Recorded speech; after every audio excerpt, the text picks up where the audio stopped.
my friggin' rainy!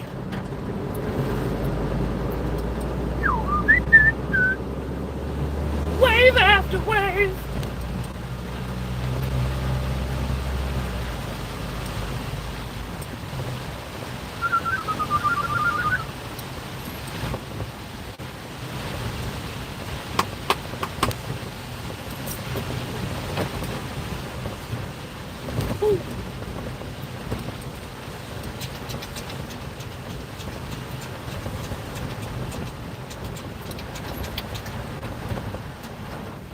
What up, people? It's probably my brother watching, isn't it? Go! Your turn, Audi. I'm going. Fuck off. You waited too long. Woohoo!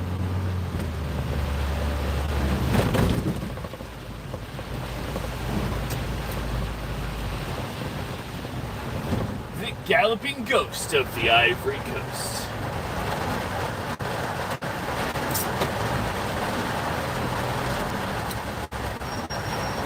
It's getting sketchy outside. It's getting rainy outside. Don't you change lanes, you idiot. I'm turning.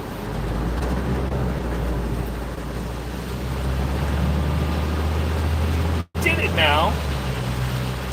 Is that so?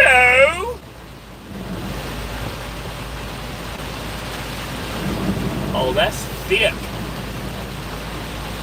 Ridiculous, you know what I mean?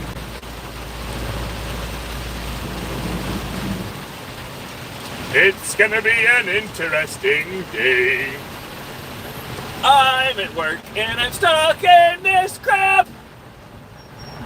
Are you okay? Me? Mentally? No. But physically, yeah, I'm fine. Are you okay?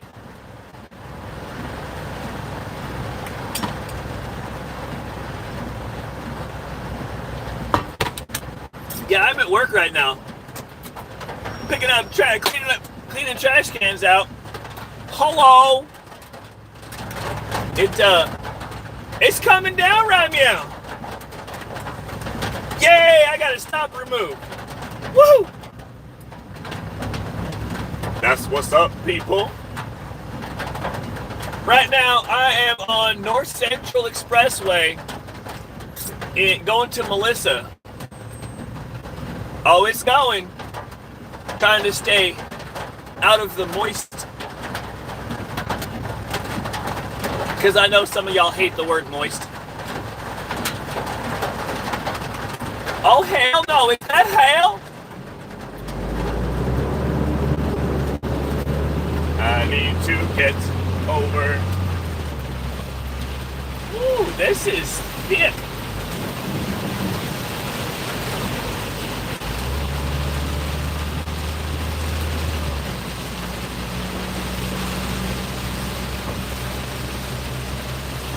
We got thunder and lightning.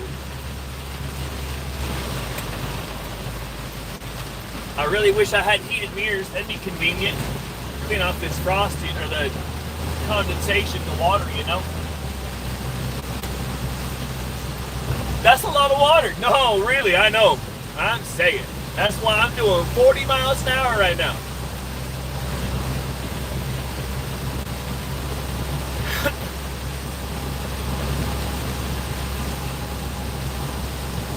I got 10 more stops left. 9 more. I just had one removed.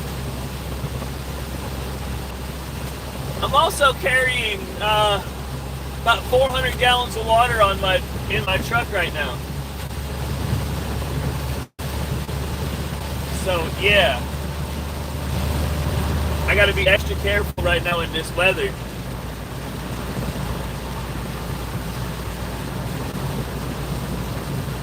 Right now, I'm in the Dallas area. I don't like it because I'm in a work truck.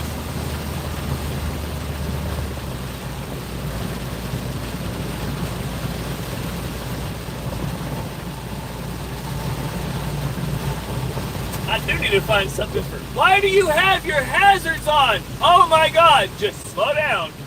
You're an idiot. You're an idiot. You're an idiot. Blinker fairies. Hello! The great ghost of the Chinese coast.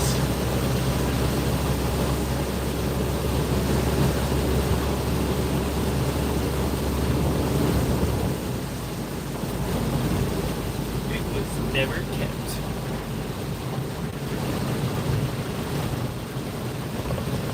Thank you.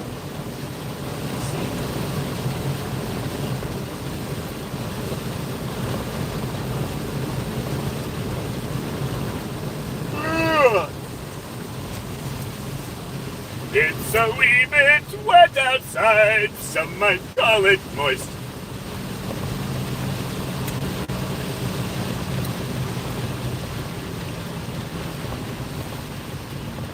What you mean it never rains? Where are you at? How long have I been driving for? Today or?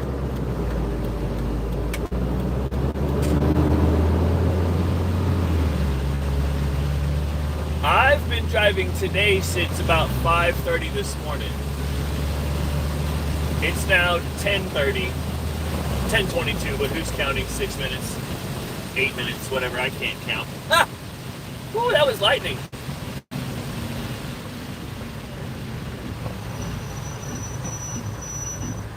Today, since 5:30 this morning, about 5 hours. Let's get over out of that ditch. I don't want to get swamped.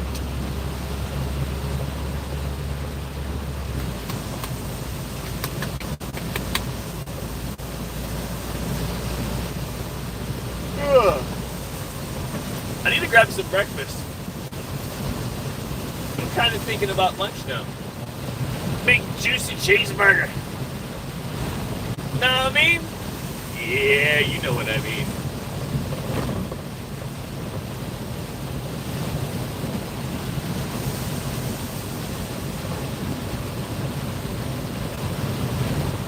Oh yeah. Where's my nicotine pen at?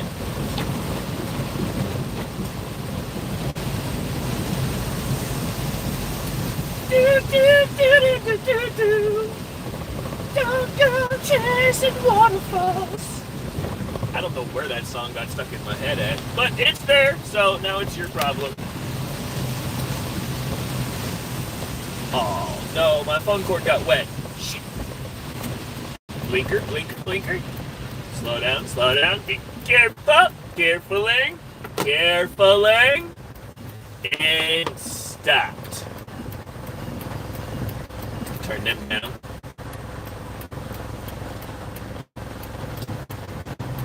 Y'all go ahead and like and subscribe and comment and tell me what you think. Donde esta biblioteca?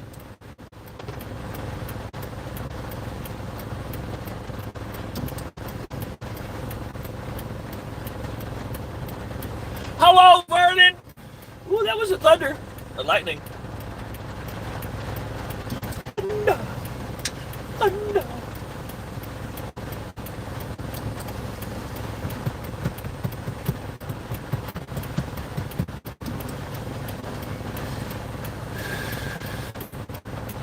About to get to them 1,000 subscribers.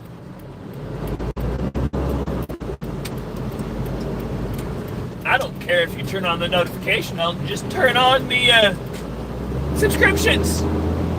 That would help me a lot, you know?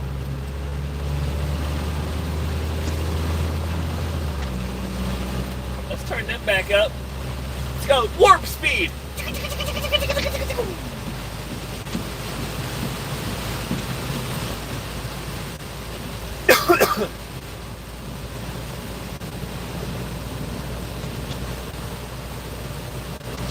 I mean, I don't really need my wipers because I can see just fine. But I don't think y'all can see that fine.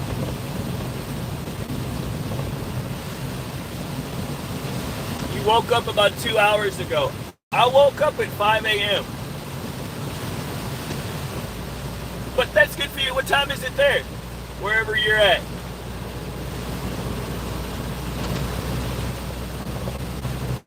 I'm only doing 42 miles an hour. Speed limit says 55 though. I'm not doing that. I'm 4 miles away from Melissa and 8 miles away from Anna. Oh, I'm in Texas, by the way. In case anybody wants to know. The East Fork of the Trinity River.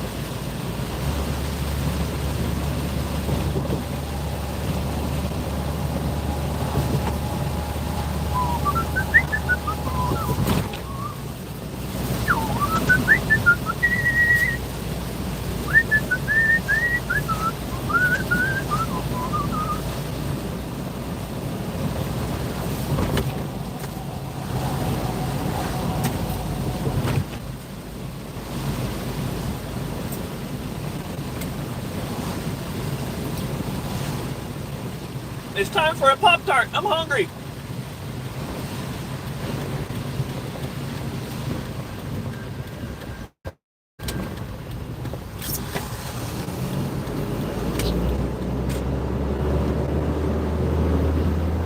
It's a frosted wild berry Pop-Tart. And it's delicious.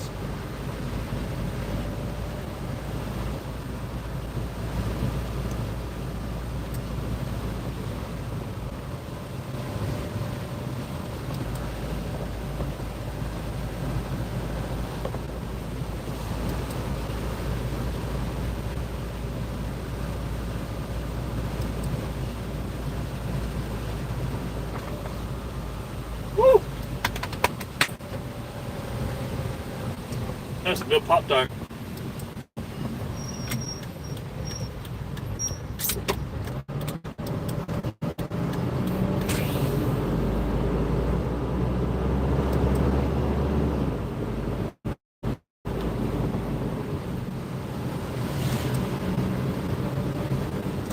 Me thinks we needs to put on a book.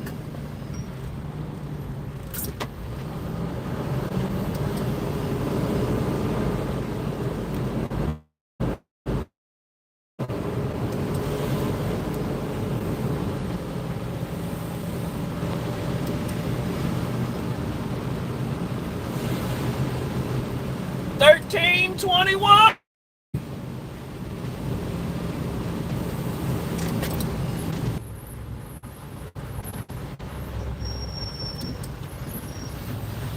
That's my job. No, my job. All right, but before I do flying.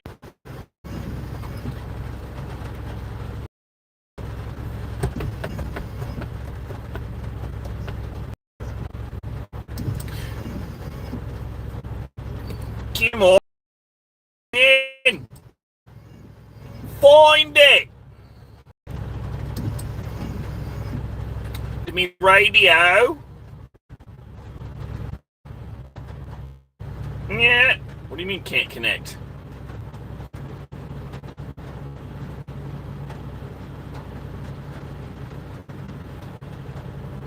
Parrot, yes. Parrot, play it. Once again, the only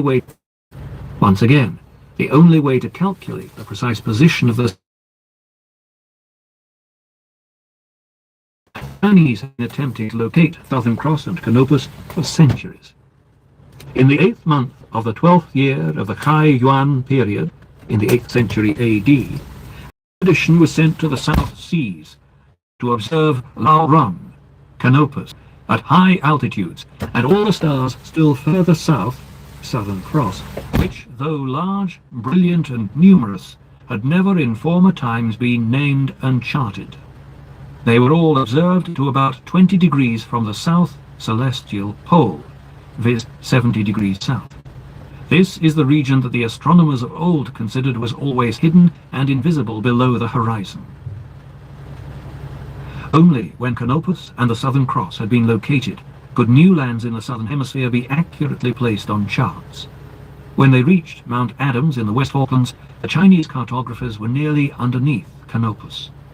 They were taking such pains to fix their position so that they could calculate their precise latitude, 52 degrees 40 minutes south. By cross-referencing Canopus to Polaris, they could establish Canopus's height and then use that star to obtain their latitude anywhere in the southern oceans, just as they used Polaris in the northern hemisphere. Given the importance of this location to them, I would expect the Chinese to have erected a carved stone near Mount Adams, and I have asked the governor of the Falklands for his help in organizing a search for it. Once the latitude of Canopus had been discovered, the fleets of Joe Man and Hung Bao could have returned independently to China, sailing westwards across the Pacific and eastwards across the southern oceans along the same line of latitude directly under Canopus. By doing so, all ships would be conducting surveys from the same latitude. I also came to the conclusion that it would have been logical to survey the world at latitudes where the position of other stars could be precisely determined. For example, at 3 degrees 40 minutes north by Polaris, 3 minutes north by Polaris disappeared below the horizon. It also seemed logical to expect particular significance to the Chinese. For example, their capital city Beijing at 39 degrees 53 minutes north might also have served the same function. As will be seen, my hunches prove correct. The first Chinese anchor point was the Falkland Islands, selected because they are not only underneath Canopus, but also almost exactly half the world away, 179 degrees from Beijing. At this stage, although the Chinese could not measure longitude, they knew the Earth was a sphere. Moreover, by using Polaris, they could determine the semi-circumference of that sphere, 180 degrees times 60 nautical miles, and thus approximate when they were half the world away from Beijing. Days sailed multiplied by average speed. If a fleet sailed westwards from these 40 minutes south, the cartographers could chart that continent by triangulation as precisely as they charted Kerguelen. Similarly, a fleet sailing eastwards and finding another island south of Africa at 52 degrees 40 minutes south could chart the Indian Ocean. What up, nerds? I pondered how I could track the onward movements of the Chinese fleets from this anchor position. I already knew the dates on which the fleets under Joe Man and Hung Bao had eventually returned to China, and ambassadors even had brought with them.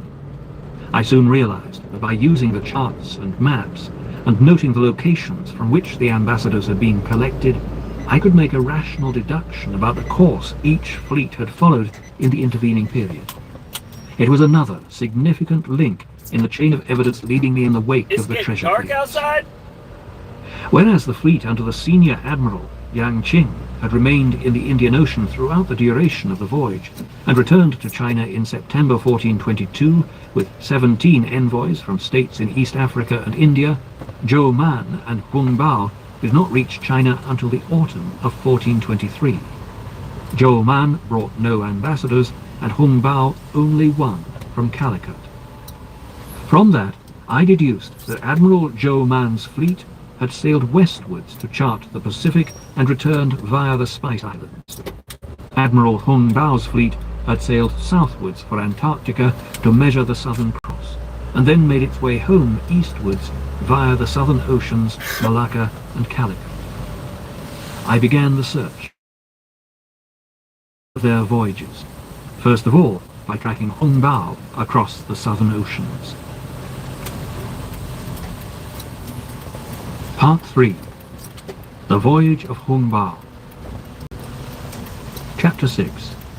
Voyage to Antarctica and Australia.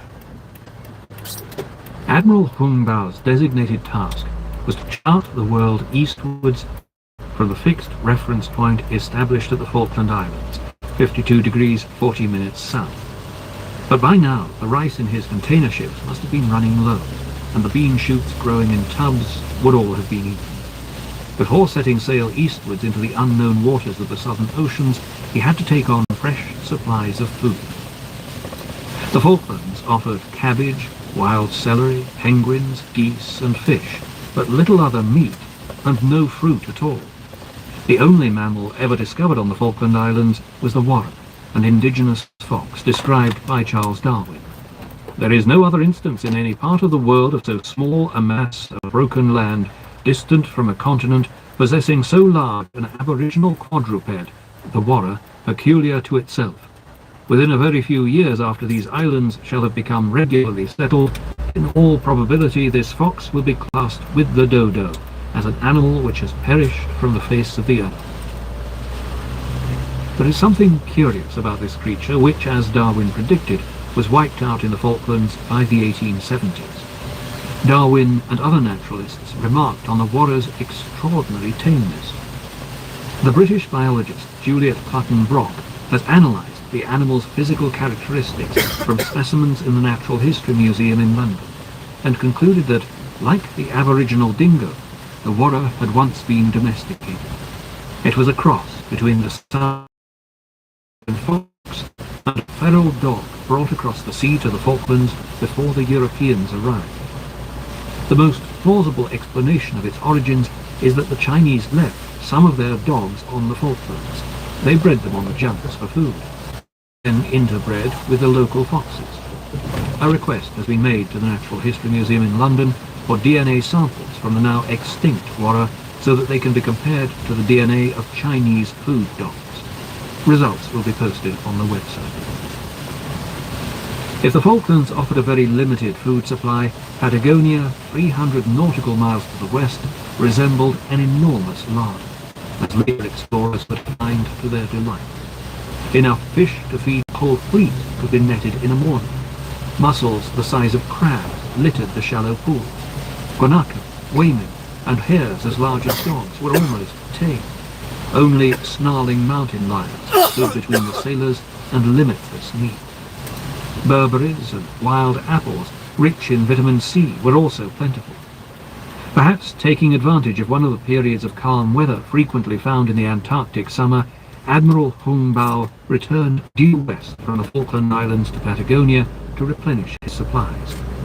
Still underneath Canopus at 52 degrees 40 minutes south, he would have found what appeared to be a safe anchorage in a large bay just south of Cape Virgenes. Unknown to him, the bay was the entrance to a strait leading to the Pacific. As he entered the bay, a ferocious current running at up to 6 knots would have dragged his fleet southwestward through the strait like water down a plug hole. By the next morning, the fleet had been sucked halfway through the strait. At last, out of the current, they found themselves off the Brunswick Peninsula, the southernmost tip of the South American mainland, clearly identifiable on the Piri-Reis map. By now the fleet was south of Canopus, and Hung Bao would have wished to sail north to get underneath his reference point once again, the latitude from which he was to chart the world to the east. The strait becomes narrower and narrower, leading into the Canal Hieronymo, less than a mile wide and far too narrow for his huge ships to maneuver, their turning circle being nearly a mile. As a result, the fleet was forced to reverse its course, and hence the cartographers drew the Canal Hieronymo as a river, just as it must have appeared to them. Back off the Brunswick Peninsula, the fleet took the Canal Magdalena southwestwards for the Pacific, entering the ocean near Isla Aguirre, a small uninhabited island, but one of the few out of the hundreds lining the coast to have been named, even today. The strait and charted by complete accident. The latitude of the entrance to the strait is also the latitude of Canopus, the Chinese guiding star in the southern hemisphere. But although the Chinese had discovered the strait by chance, that does not diminish their astonishing achievement in piloting their enormous square-sailed junks through such a narrow strait in the fierce gales and sudden violent snowsqualls common in that region, which reduce visibility to a few yards. Magellan would not have known of this strait had the Chinese not charted it. Europeans thus owe a huge debt to the Chinese for pioneering the link between the Atlantic and Pacific Oceans and opening up the sea route to the Spice Islands. Not without reason was the remote, inhospitable land on either side of the dreaded strait named the uttermost part of the earth by the earliest European explorers. Despite the near-endless snowstorms, often driven horizontally across the land by the force of the wind, Tierra del Fuego has an enthralling grandeur. We have seen glaciers tumble vertically into the ocean, and ice-bound mountain peaks glistening like diamonds against the pale skies. Today, as for centuries past, navigators dread the violent currents that seem to start and finish without warning or apparent cause, and the westerly gales that spring from nowhere and whip the seas into a boiling cauldron within minutes. Until the 19th century, its howling gales and bleak terrain discouraged settlement, leaving the Yagan natives who inhabited this grim terrain to live in peace, huddling around the fires that led Magellan to name the region Tierra del Fuego. The Yagan seemed to Darwin among the most abject and miserable creatures I ever saw, the difference between them and Europeans being greater than that between wild and domestic animals. The discovery that the Chinese had made the first ever voyage through this daunting region Yeah, it's was a gonna last all tremendous day, moment. fellas. I wondered if Hung Bao had also realized its remarkable importance and significance. Might as well I get out returned there to and the make British some money. Library to see if the diaries of the Portuguese explorer Ferdinand Magellan and Antonio Pigafetta, who sailed with Magellan's fleet, could offer any further verification of this groundbreaking voyage of a century before. Magellan renounced his own country and set sail on his great voyage of circumnavigation on the 20th of September 1519, under the colours of Spain. He had a fleet of 5 ships and a crew of 265 men. Only one ship and 18 men survived to complete the circumnavigation. Magellan himself was fatally wounded in the Philippines on the 27th of April 1521 after becoming involved in a dispute between 2 warring tribes. Pigafetta had this to say about the critical point in their journey. After going and setting course to the 52nd degree towards the said Antarctic pole, on the festival of the 11,000 Virgins, 19th of October, we found by a miracle a strait near what we called the Cape of the 11,000 Virgins, today Cape Virgenes, which strait is in length 110 leagues, which are 440 miles, and in width somewhat less than half a league. The fact that they were setting course to the 52nd degree indicates that Magellan knew that at 52 degrees south he would find the strait that was later to bear his name, linking the Atlantic with the Pacific. His fleet reached the dark and forbidding region on the 19th of October 1520. By that stage, Magellan and his crew were in a wretched state. Howling gales battered the ships, and blizzards obscured both the passage ahead and the rocky islands surrounding them. He had problems finding an anchorage. Many of his sailors were dying from scurvy, and he had succeeded in quelling a mutiny only by the brutal expedient of hanging, drawing, and quartering the leaders. Now mutiny was again in the air.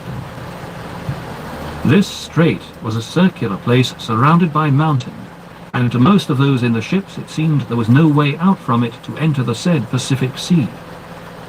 Magellan could not persuade his men that it was safe to go onward through the strait, so he ordered his critics to put their reasons in writing for either continuing or returning to Spain. He read their opinions aloud, then, taking a sacred oath on St. James, whose insignia he wore upon his cloak, he solemnly swore to his men that there was another strait which led out to the Pacific, saying that he knew it well and had seen it in a marine chart of the King of Portugal, which a great pilot and sailor named Martin of Bohemia, Martin Beijing, had made. Magellan was telling the truth, though not the whole truth. The existence of the strait leading from the Atlantic to the Pacific was well known both to the King of Spain and Magellan before he set sail. He took with him on the voyage a marine chart that showed the strait and the Pacific Ocean beyond it. The contract he had signed with the king specified the aims of the voyage, to sail westwards to the Spice Islands, and the share of the profits each was to enjoy. Magellan wanted knowledge of the strait to be restricted to himself alone, to prevent others from following in his wake and claiming their own share of the riches that awaited him. but the King of Spain was in no position to grant his request, for the Portuguese held master charge. Magellan's words and his ruthless and inspired leadership persuaded his men to continue, and they completed the passage of the strait that ever afterwards bore his name, rather than that of the first man to do so, Hung Bao. In his description of the ships clearing the strait and entering the Pacific, Pigafetta made a vitally significant comment. When we had left that strait, if we had sailed always westwards, we should have gone without finding any island other than the Cape of the 11,000 Virgins, in 52 degrees of latitude exactly towards the Antarctic pole. Pigafetta's statement contained information that could only have been obtained by someone who had either sailed the world at that latitude or seen a chart showing the Pacific empty of land at 52 degrees south. Magellan turned to the north towards the equator when leaving the strait, and so could not have discovered for himself that there was no land at that latitude. He must therefore have seen a chart. Magellan knew that he was not the first to sail through the strait, nor the first to cross the Pacific. Indeed, the first Spanish ships to pass through the strait found wrecked Chinese junks off the coast of Chile. Once again, Fra Mauro had been correct.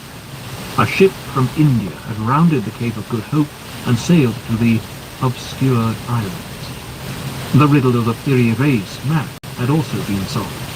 Patagonia and the Strait of Magellan were indeed drawn long before Magellan set sail, but not by a civilization predating the pharaohs, as one authority has suggested, nor by aliens from outer space, as another, rather less academic writer argued, but by a great Chinese treasure fleet during the missing years of 1421-3.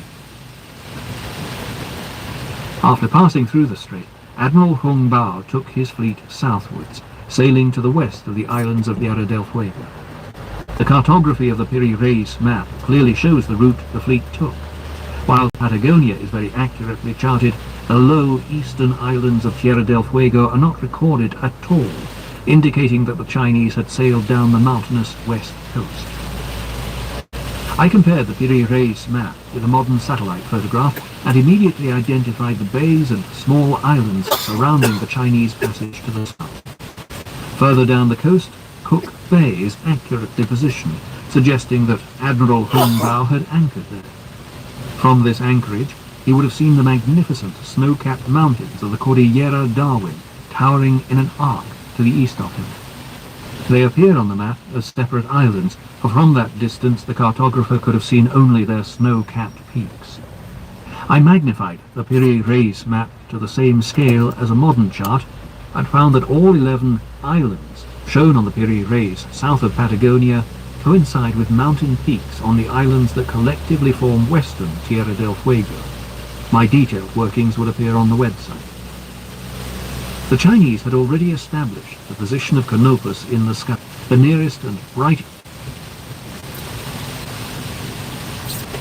Everything else, like it was a Kydex shot at one point, it was like, I gotta figure out how to traumatize you. Like, I gotta figure out how to traumatize just enough so that you're funny and I'd want to hang out with you. But and that's why I took away. I was like, okay, I won't go down that path. I'll do this one. Doing DoorDash, fucking one-handed in a sling. I'm learning new shit right now. Shittiest point in my fucking life, probably. This is what happens when you build a platform about talking about other people's accomplishments. Nobody gives a shit about you. Just unstable, to say the least. Well, guess what I got for Christmas one year? Somebody else's PlayStation 2.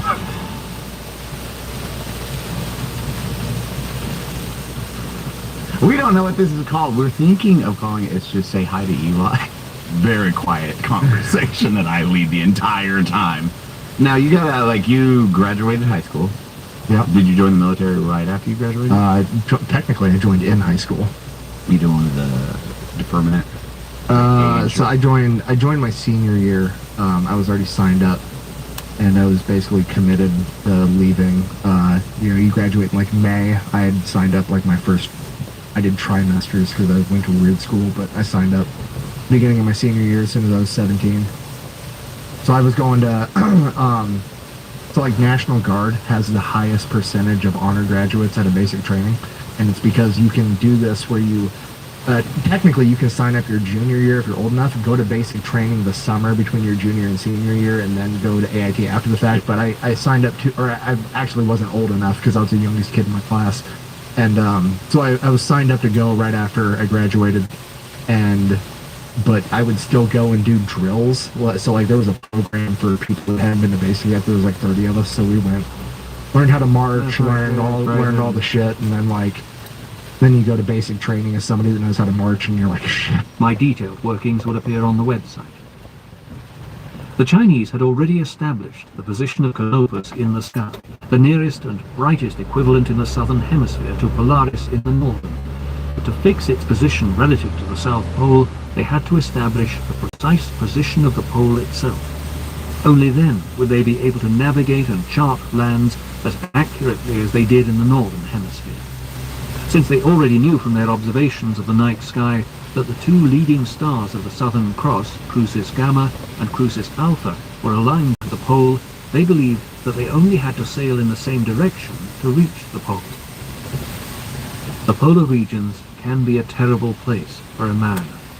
In summer there are periods of flat calm, clear skies and limpid blue seas speckled with ice floes. But when the weather breaks, massive waves crash over the bows, and the wind screams through the sails, driving squalls and flurries of snow and ice that sting the skin like needles. For weeks in midwinter there is unbroken black darkness. Even when the sun does begin to reappear, it is no more than a brief, dim disk on the northern horizon. Often cloud and freezing mist cloak every outline, leaving the seamen on watch straining their eyes into the murk for the first warning sign of drifting ice floes or a towering iceberg in their track. However, the prospect of sailing into these frozen regions would have held few terrors for the Chinese, who had 8 centuries' experience of navigating in northern polar latitudes behind them and a 1,000-year tradition of navigating in ice. The nearest port to Beijing, Tanggu, is icebound for 3 months each year. I found the first anecdotal evidence that the Chinese had indeed attempted to set sail for the South Pole after leaving Cook Bay in an account of the travels of a young nobleman from Bologna, Ludovico de Varthema, in 1506. Ludovico de Varthema was sailing between Borneo and Java, where he was told a strange tale.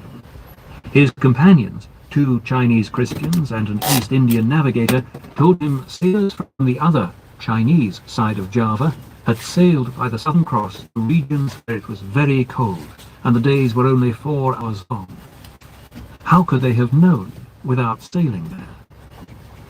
The period-raised map provided further evidence that they had sailed south. Ice is shown running due south of the Strait of Magellan, and to have drawn it, the Chinese must have been sailing alongside it. They were heading due south, making straight for the South Pole. The 2 leading stars of the Southern Cross were overhead, pointing in the direction they had to sail. Some 200 miles south of Tierra del Fuego, they met the first drift ice, which had begun to curve to the east, drawn as a C-shaped arc on the Piri-Reis map. They attempted to continue southwards around the ice, but were unable to do so and were obliged to alter course, first to the east and then to the southeast, all the time trying to find a way to continue towards the pole. After sailing another 200 miles south, they met pack ice that continued all the way down to the Antarctic peninsula. The ice depicted on the Piri-Reis map corresponds with the normal maximum limits of drift and pack ice in midsummer. Admiral Hung Bao was now approaching the Antarctic Circle. At this latitude, strange things happen. At the South Pole itself, longitude has no meaning. It becomes a dot. There are no directions other than north. In midsummer, December, the sun is always in the north, and it is light all day. In winter, it is permanently dark. The navigational difficulties are exacerbated by magnetic anomalies caused by the South Magnetic Pole, far removed from the true South Pole. This would have played havoc with the Chinese magnetic compasses. The only navigational aids they could then rely on were bearings obtained from the constellation of the leading stars of the Southern Cross and the latitude of Canopus, both of which become circumpolar, never rising and setting and visible in the sky at all times, below 68 degrees south. The intensity of its light and the clarity of the Antarctic air often make Canopus visible in daylight. The Piri-Reis map shows Graham Land, the northern extremity of the Antarctic peninsula, largely ice-free, confirming that the expedition reached the Antarctic in January 1422. The C shape of the drift ice, shown stretching from Cape Horn, indicates that they had first met a current flowing from the east. Further south, where the current had more or less disappeared, the chart shows the pack ice stretching east-west, before once again curving in a shallower curve to the southeast as it met another weaker current.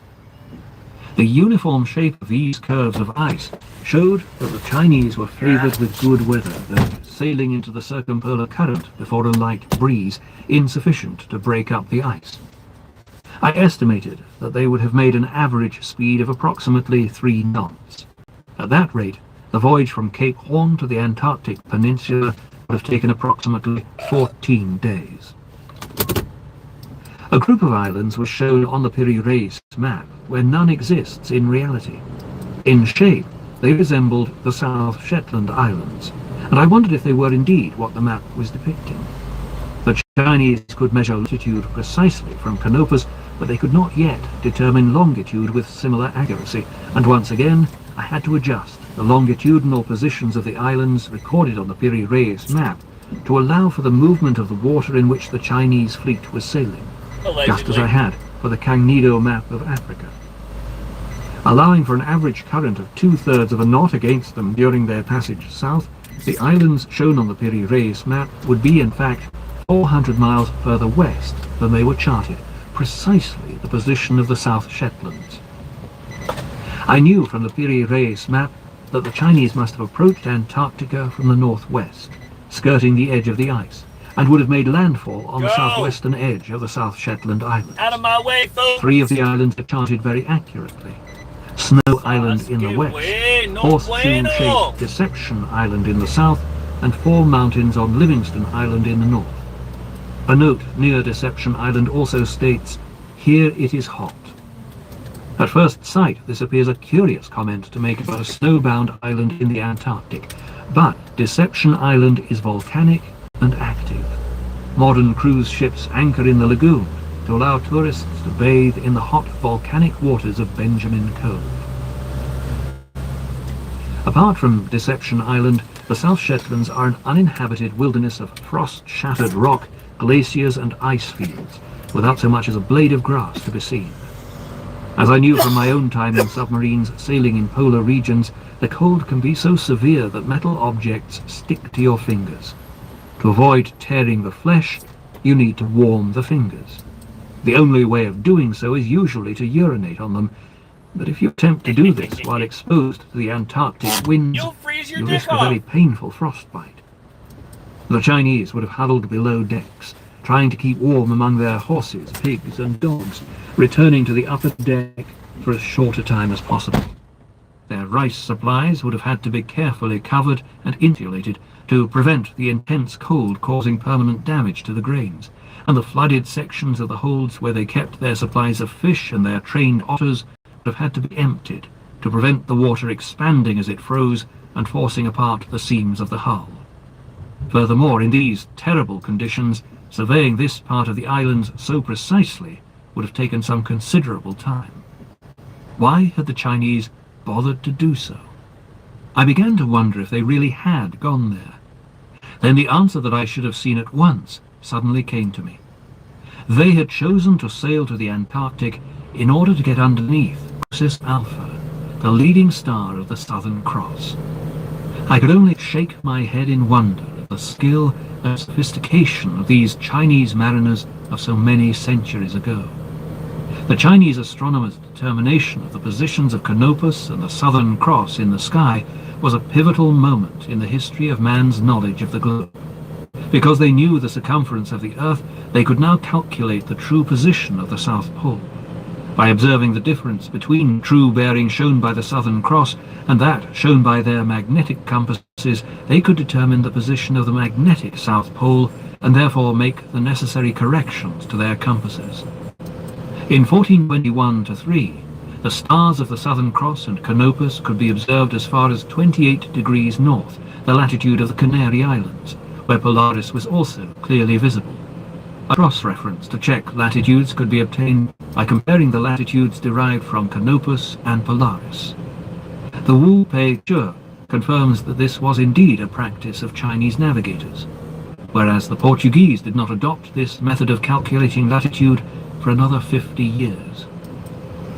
The Chinese could now steer a completely accurate course in the southern as well as the northern hemisphere and determine exact latitudes. Only the problem of longitude remained to be solved.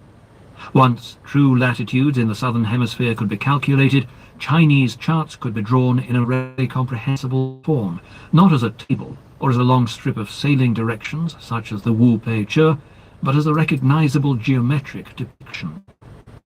A note appended to the Piri-Reis map confirms this change. This map was drawn from about 20 charts and Mapi Mundi, which shows the countries of Sint, Hint and Jin, China, geometrically drawn. By reducing all the maps to one scale, this final form was arrived at.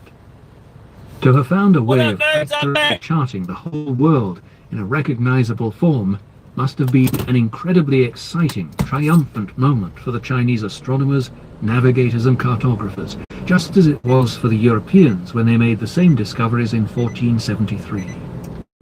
The Chinese fleets could now go on to survey the world, using the latitude of Canopus as a baseline. They had accomplished one of the prime tasks their emperor had set them. They could now brave the biting cold of the air to enjoy a hot bath in the lagoon inside Deception Island, gather up penguins for food, and cut off blocks of ice for fresh water. This would have been the moment to enjoy a cask of rice wine and feast on some of the pigs, before setting sail once again to explore the Antarctic mainland further south. As the junks sailed through the strait separating the South Shetlands from the Antarctic Peninsula, the islands would still have been visible 35 miles away to the northwest, with the mainland 20 miles to the south. At that range they would have seen only mountains, but they located them with just a very small error. Their charting of mainland Antarctica was equally accurate.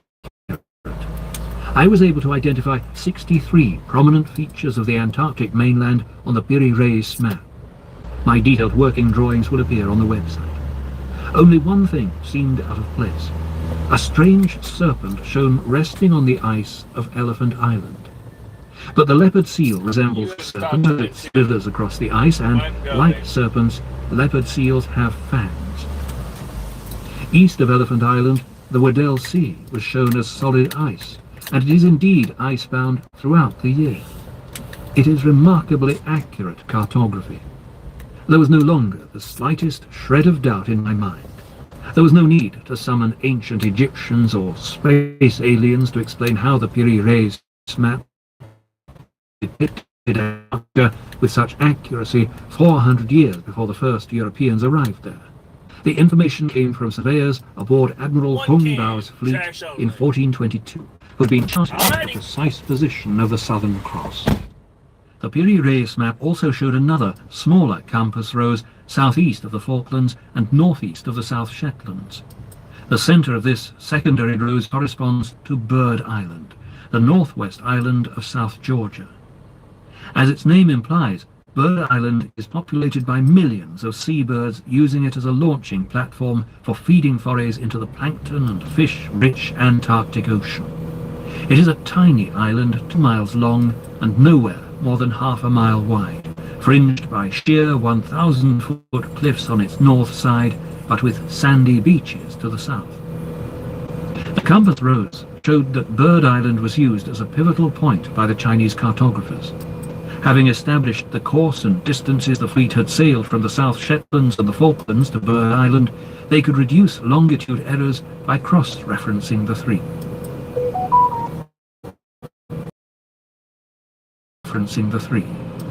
I applied the same scale as I had worked out for measuring Patagonia and discovered that the distance shown on the Piri-Reis map from Deception Island in the Antarctic to Bird Island was correct. The only mistake was that both the South Shetlands and South Georgia were shown further east than they should be. Once again, the circumpolar current accounted for the longitudinal error. After he had reached and charted Bird Island, Admiral Hung Bao would have had no choice but to continue eastwards, sailing beneath Canopus, for around these latitudes, as the name implies, the roaring forties would have driven his ships before the wind to the east. These are winds to test the courage of the bravest sailor.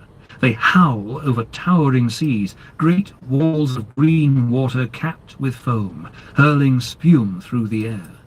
Seamen would have worked frozen and soaked to the skin, and shouted themselves hoarse in a vain attempt to be heard amid the shrieking of the wind through the rigging, the creaks and groans of timbers as the hull flexed and twisted in a swell like none other on earth, and the roar and hiss of waves breaking over the bows and foaming away through the scuppers. The prow would have dragged itself free of one giant wave, only to bury itself immediately in the next. There would have been little respite for the men below decks, their clothes permanently soddened, and the pitching and heaving of the ship so severe that sleep would have been all but impossible. Driven eastwards by the relentless winds, Admiral Hung Bao would not have anchored until he next found land along 52 degrees 40 minutes south, enabling him to conduct another detailed cartographic survey just as he had in South America. But travelling eastwards at this latitude, there is no substantial land mass, only a few scattered islands. At last, after a voyage of some 5,000 miles across the southern oceans, all the time with the brilliant yellow-white Canopus directly above him, the increasing numbers of seabirds, albatross, terns, skua and petrels, would have alerted him to the fact that land was nearby, and at last his lookouts would have spotted the volcanic Mawson's Peak on Herd Island, silhouetted above a group of smaller islands just 15 miles to the south. Now he could begin a survey to establish another anchor position for his cartographers. Herd Island would have seemed a far from inviting prospect to Hung Bao and his men. It is heavily glaciated, and much of the coastline is covered by ice cliffs. There are a few isolated patches of tussock grass, moss and lichen, but 80% of the island is permanently icebound. However, a group of somewhat less forbidding islands, the Kerguelens, named after the Frenchman Lecomte Yves de Kerguelen-Tremarec, who is credited with discovering them on the 12th of February 1772, lies 300 miles to the north. The driving winds in that region mean that the Kerguelens can most readily be approached by square-rigged ships from the west, from South America, precisely the direction from which Hung Bao's fleet was sailing. I have found some independent evidence that Hung Bao's fleet had reached the islands. The Dictionary of Ming Biography records some of the ships reached as far as a place called Habua, which may be identified as Kerguelen Island in the Antarctic Ocean. The island of Ha-Bu-Er is also shown on the Chinese Maoquan chart, part of the Wu Pei Che, compiled around 1422, alongside a note stating that storms prevented the fleet sailing further south. Hung Bao had found more new lands. Dominated by the 6,000-foot Mount Ross, the main island of Kerguelen is sufficiently barren to have been described as Desolation Island by Captain Cook. Rain, sleet or snow falls on 300 days a year, and 30% of the island is permanently ice-covered. But the coasts are rich in penguins and elephant seals, and Kerguelen cabbages, very valuable plants for seamen, grow among the tussock grass and moss. Relative of our own cabbage, Kerguelen cabbages are rich in vitamin C, and were harvested and eaten by whalers and sealers in the following centuries to prevent scurvy.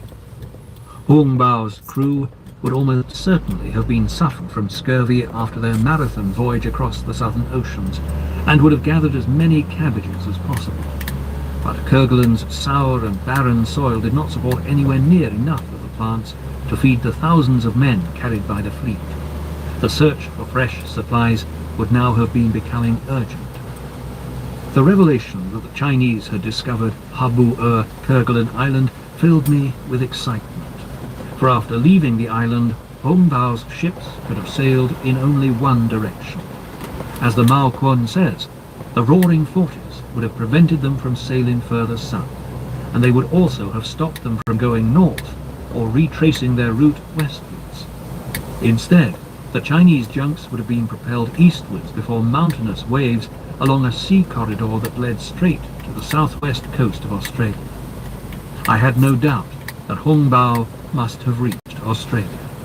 So I returned to the British Library to search for a chart of the continent that had been surveyed and drawn before the first Europeans discovered it.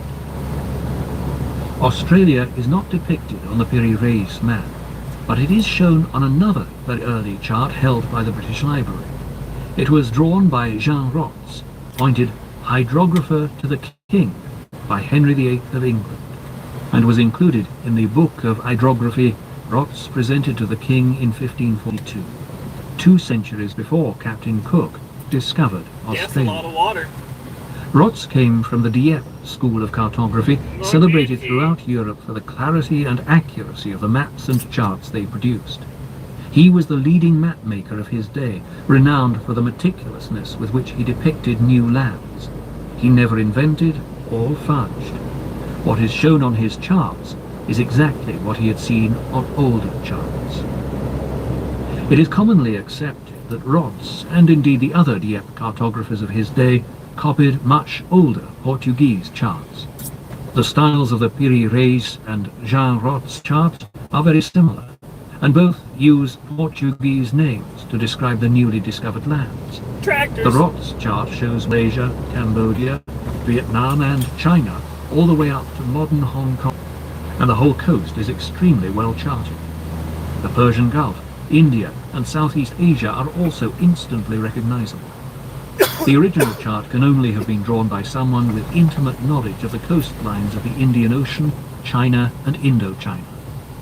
That at once ruled out the Portuguese, for although the Rots chart was made after Magellan's circumnavigation of the world, neither Magellan nor the Portuguese explorers who followed him spent long enough on the Chinese coast to chart it with such compelling accuracy. Their target was the Spice. They were making for the Moluccas far further south.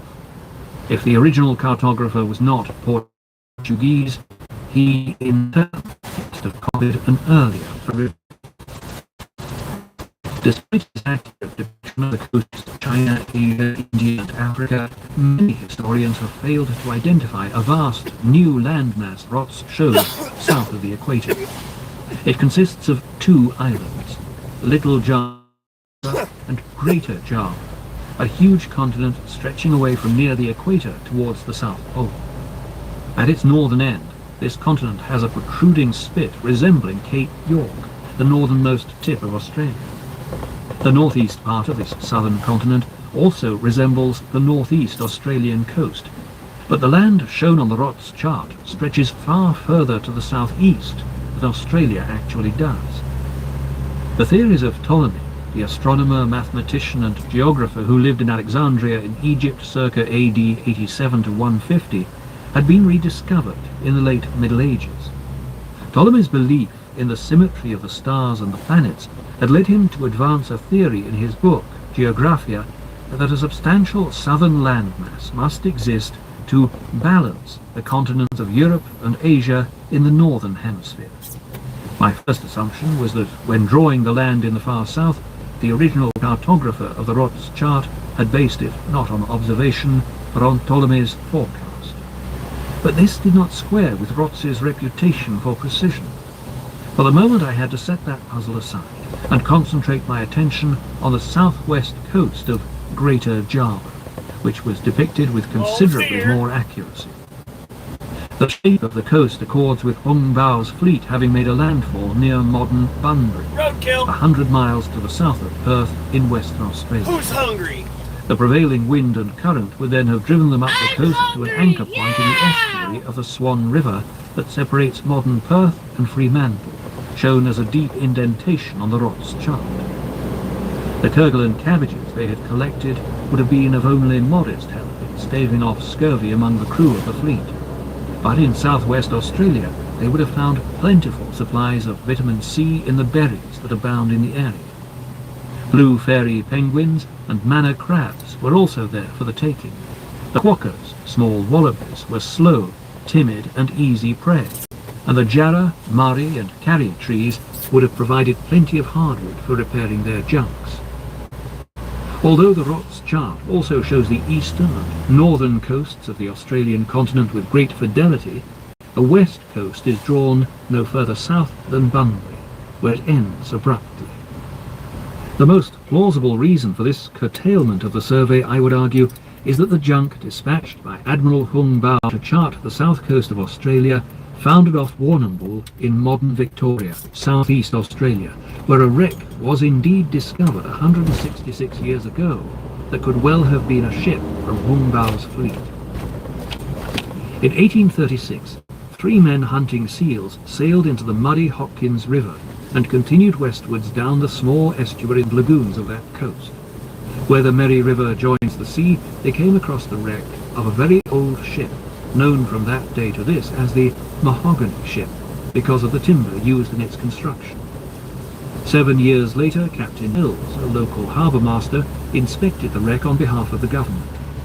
He was astonished at the hardness of the wood. When he tried to cut a piece, his knife was useless, like glancing off iron.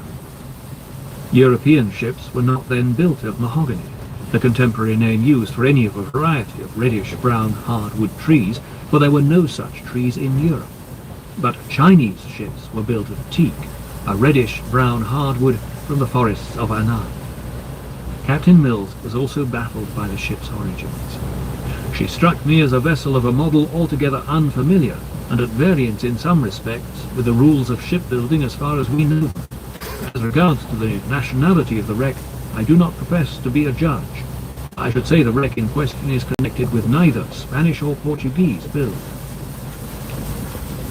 20 years later, an Australian woman, Mrs. Manifold, examined the wreck, one of a further 25 people to record their impressions of it. She was impressed by the internal bulkheads, stout and strong.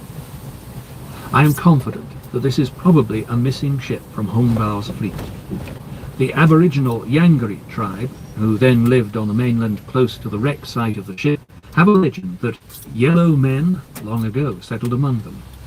Since then, many observers have commented on the distinctive colour and facial characteristics of Aborigines who come from this small area of southern Australia. Pending carbon dating of the material to establish the date of the wreck, at the very least, it is arguable that sailors aboard the ship detached by Admiral Hung Bao to chart the South Australian coast were shipwrecked, and that some of the men and their concubines managed to reach the shore and settled among the Aborigines. Professor Wei Chu Xian goes further, believing that the men wrecked at Warrnambool rode on horseback up the valleys of the Murray, Darling and Murrumbidgee rivers to what is now Cooktown, leaving traces of their journey along the route. Professor Wei's theory seems to be corroborated by Toscanelli's map of 1474, which shows the rivers explored by the Chinese cavalry. By March 1423, the Chinese fleets had been at sea for 2 years and had sailed the nethermost reaches of the oceans. Admirals Hung Bao and Joe Man had accomplished a major part of their mission, locating Canopus and the Southern Cross and going on to chart the Southern Hemisphere. But one aspect of the voyage had not gone according to plan.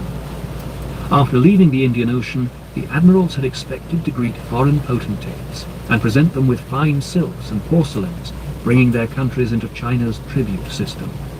Yet the people they had met along the route were unused to trade and appeared to have no kings. The Bantu in South Africa, Aborigines in Australia, and naked men in Patagonia had no use for silk or porcelain, and places such as the Antarctic and Cape Verde Islands were uninhabited. Life in the lands the Chinese had discovered was far more primitive than they had expected, and as a consequence, the holds of their surviving ships must still have been full of their treasure of porcelain and silks. But as he set sail from the west coast of Australia, Hung Bao would have known that he still had the opportunity to trade his goods before making for home, for the Spice Islands and the great trading port of Malacca were well within his reach. The Rots chart depicts Western Australia, Sumatra, the Malay Peninsula, Indochina, and the west coast of Borneo with considerable accuracy. This suggests that, having sailed northwestwards from Perth, the remainder of the fleet under Hung Bao circumnavigated Sumatra, berthed at Malacca, one of the prime trading ports in the Indian Ocean, and then returned home through the South China Sea, sailing along the west coast of Borneo, the east coast is not charted, and to the west of the Philippines, before eventually arriving home on the 22nd of October 1423. Admiral Hung Bao's fleet had been the first voyagers ever to sail through the Strait of Magellan. They had discovered the Antarctic continent and reached southern Australia over 2 centuries before Abel Tasman, 1603 to circa 1659, who discovered the island of Tasmania that bears his name. Taken in isolation, Hung Bao's voyage would have been more than worthy of modern commemoration. He had made one of the epic journeys in the history of mankind's exploration of the planet, and his name deserves to be remembered and celebrated. But that was not the end of the Chinese achievements. As Hung Bao prepared to return home in triumph, another Chinese fleet under Admiral Joe Man was also sailing along southern latitudes, making for Australia from the opposite direction, crossing the Pacific a century before Magellan. Part 4. The Voyage of Joe Man. Chapter 7. Australia. The designated task of Joe Man was to survey the world west of South America. Like Admiral Hung Bao, who had sailed eastwards, Joe Man would have needed anchor reference points at 52 degrees 40 minutes south as he crossed the oceans beneath Canopus. But as his fleet entered the Pacific, the square-rigged junks would have met the cold Humboldt current and been swept northwards up the coast of what is now Chile. Magellan, Carteret, Bougainville, and countless other explorers following in the wake of the Chinese had the same experience. The depiction of the Andes on the Piri Reis map gives clear evidence that this had also happened to Joe Man's fleet. But I did not yet know how far north the Chinese had travelled, and whether they had reached Peru or met the Incas, one of the great civilizations of pre-Columbian South America. For once, the Chinese escaped destruction by the Mandarin. Dr. Wang Dao, of the School of Oriental and African Studies in London, told me of a novel about Zheng He's voyages written in 1587, the Shi Yanji. It became hugely popular in China after its publication, but is now so rare that the copy held by the library at the School of Oriental and African Studies is the only one in the world. Although it was written the best part of 2 centuries after the voyages it describes, and most of the book is taken up with fanciful adventures, the author did the modern researcher a valuable service by giving a detailed list of the tributes offered to the Chinese fleet by the barbarians they encountered on their voyages. The descriptions differ from the lists of goods given by Ma Huan, who never sailed beyond the Indian Ocean, suggesting that the author must have drawn on a different, now vanished source. But the detail and oddity of the list makes a convincing impression. 1 pair of whale's eyes, commonly called bright-eyed pearls. 2 green whiskers. These are lustrous and may be used for hairpins or ear ornaments. The price is very high. 1 pair of camels that go to 1,000 li, 400 miles, possibly a reference to the distance the animals could travel without water. 4 boxes of dragon's saliva, ambergris. 8 boxes of frankincense. 4 pairs of landscape porcelain bowls. In these is a landscape. By pouring water into the bowl, the mountains become blue and the water green. 4 pairs of porcelain bowls with representations of men and things. By pouring water into them, there is gradually a picture of men saluting each other. 4 pairs of porcelain bowls with flowers and plants. In these are flowers and plants. By pouring water into them, they appear to move and wave. 4 pairs of porcelain bowls with feathers. In these are feathers, and by pouring water into them, they appear to fly. Clearly, These bowls greatly impressed the Chinese, who had prided themselves on making the world's finest and thinnest porcelain. These they became translucent when filled with water, allowing scenes painted on the undersides to be seen through the porcelain. It was beyond the capacity of any Indian, African or Islamic state of that or any earlier to produce ceramics of such quality, and Europeans did not discover the technology to produce fine porcelain until the early 18th century. Asiatic hens were found there when the they could set by Joe Man's heat after an exchange of anchors. I was later to find pre-Columbian voyages between China and the Americas in Mexico, Guatemala, Colombia, Ecuador and Peru, as will be discussed later. I returned to the task of tracing the course taken by Joe Man.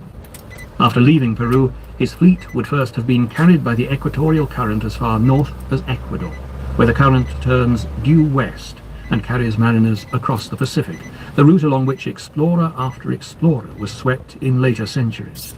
Don Luis Arias, a Spanish envoy to South America in the 16th century, sent a memorandum.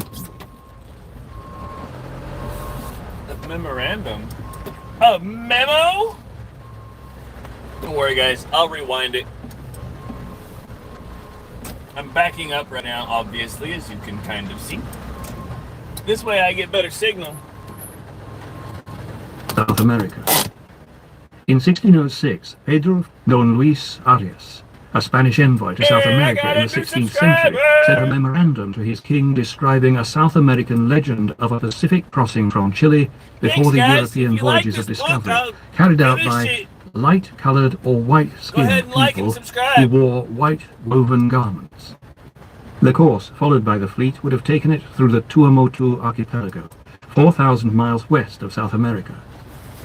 In 1606, Pedro Fernandes de Queiroz, 1565 to 1615, a Portuguese explorer working for the Spanish crown, landed at Hao Atoll in the Tuamotu archipelago. There he encountered an old lady wearing a gold ring set with an emerald. He offered trade goods for it, but she greeted his offer with disdain. It was far too valuable. It's time for a cigarette. Neither gold nor emeralds are found within thousands of miles of the Tuamotu archipelago, but it is well documented that such rings were exported during the early Ming dynasty and given as presents by Judy's ambassadors. Stepped pyramids were also found along this southwestern route and in Australia, and the first Europeans to reach Fiji found that someone had been mining copper before them, something the locals did not do. Polynesians could have carried artifacts across the Pacific in their canoes, but that does not explain the Chinese hens and artifacts found in the Americas, or the sheer volume of goods carried from the Americas to the Pacific. I would suggest that the only logical explanation is that they were carried by the junks of a Chinese treasure fleet and the ships of the traders that accompanied them. When those legendary voyagers reached the mid-Pacific off Samoa, they found that the south equatorial current split there, just as it does today. The northern part carries on towards the Carolines, New Guinea and the Philippines. The southern part sweeps southwest towards Australia. There is substantial evidence that Joe Man's fleet separated at this point. The northern squadron built observation platforms at Kiribati in the Carolines, and another 5 in New Guinea. They were stepped pyramids with truncated tops like those in China. Rose-pink beads made by rubbing a spiny oyster against cowrie shells, exactly similar in size and design to those found in the rivers of Mitla in Central America, were found in the Caroline Islands last century, together with a fragment of obsidian and a piece of iron resembling a spearhead, all items foreign to the islands. Chinese hens were found in Peru by the first European explorers. Maize, indigenous to the Americas, was found by the first Europeans to reach the Philippines. Metates, tools used to grind maize, were in the holds of the junk found on the seabed in the Philippines in 1993, which was believed to have sunk about 1423. All of this is consistent with the Chinese sailing with the wind up the west coast of South America, shown on the Piri Reis map, and then across the Pacific. The southern squadron swept on to chart Norfolk Island and, still carried westward by the current, made a landfall on the east coast of Australia just north of where Sydney is sited today. The great voyage across the Pacific had covered more than 7,000 miles and taken around 3 months. The current turns to the south when it meets the Australian coast, and Joe Man's fleet would have been carried with it towards the latitude of Canopus, their reference point. Admiral Hung Bao's voyage to Australia has been described in Chapter 6. Admiral Joe Man knew of Australia's existence before he landed there, for since Sui dynasty times, AD 589 to 618, the Chinese had known of a great landmass peopled by men who threw boomerangs 100 days sailing south of Asia. In the Shanhai Jing, classic of mountains and seas, Chinese historians of that era described an animal with the head of a deer that hopped on its hind legs and had a second head in the middle of its body, the baby in the pouch. By the time Marco Polo reached China in the 13th century, Chinese charts were showing 2 Javas, the island we know today as Java, and Greater Java, the source of the trepangs or sea slugs the Chinese ate with such relish. They remained a lucrative catch for fishing vessels and are still a highly prized delicacy in China. After his visit to China, Marco Polo called Greater Java the largest island in the world. And even before his time, there were kangaroos in the Imperial Zoo in Beijing. Kangaroos, of course, are unique to Australia. Further evidence of the Chinese voyages to Australia could be seen at Taiwan University.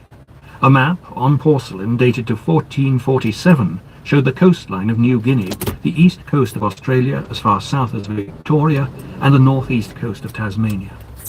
Unfortunately, at the time of writing, it appears this map has been lost. It seemed probable that cartographers aboard Joe Man's fleet had surveyed these lands and provided the information for the charts. But since the records of his voyage were destroyed after he returned to China in 1423, I had to look abroad to find corroborative evidence of his landfall in Australia. My analysis started from the assumption that this great southern continent was already well known to the Chinese, but was surveyed in more detail during their 1421-3 voyage. If so, I expected the cartography to be of a very high standard, with the latitudes and the alignment of the land correct, but possibly with substantial errors in longitude. The great landmass shown on the Jean Rots chart could be Australia, but with some longitudinal errors and some distortion of the land in the southeast of the continent. I began my investigation by examining the eastern coast of the continent from just south of Byron Bay in New South Wales down to Flinders Island off the southeastern tip of Australia. A close examination of this part of the Rots chart in comparison to a modern map showed that it depicted eastern Australia to a great degree of accuracy from Nelson Bay down to the southern tip of Tasmania. I could readily identify Port Stephens, Broken Bay and Bottom Bay with their correct latitudes. If Joe Man's fleet had reached southeast Australia after crossing the Pacific, there should be evidence of that landfall in the area depicted with most precision on the Rots chart. As soon as I started a search of the coastline south of Newcastle, I found a mine of information. In the 1840s, a ruined fortress was found by Benjamin Boyd, one of the earliest European settlers, at Batangaby. Batangaby's substantial ruins comprise a square plain surrounded by large rocks that had once formed a sturdy defensive perimeter wall. I'm running a regen Foundations and parts of the walls of a blockhouse formed by large stones bound with mortar lie inside the perimeter wall. It must have taken a large labour force to bring the stones to the site and then dress and erect them. There is no evidence anywhere in Australia of Aborigines constructing such fortifications, and the age of the tree and the position of its roots show that construction can only have been carried out long before the British first arrived. More stone buildings erected before Europeans reached Australia can be found south of Sydney. A group of 20, like a small village, are set beside the coast, and there are well-built paths leading from a reservoir to a 15-metre stone wharf beside the sea. Similar stone dwellings are found at Newcastle. Further indications that visitors had landed in Australia were found in ancient Aboriginal rock carvings depicting a foreign ship similar to a junk on the Hawkesbury River north of Sydney. There are similar carvings further up the coast at Cape York, Impey, and in Annum Land. This does not, of course, guarantee that the foreigners were Chinese.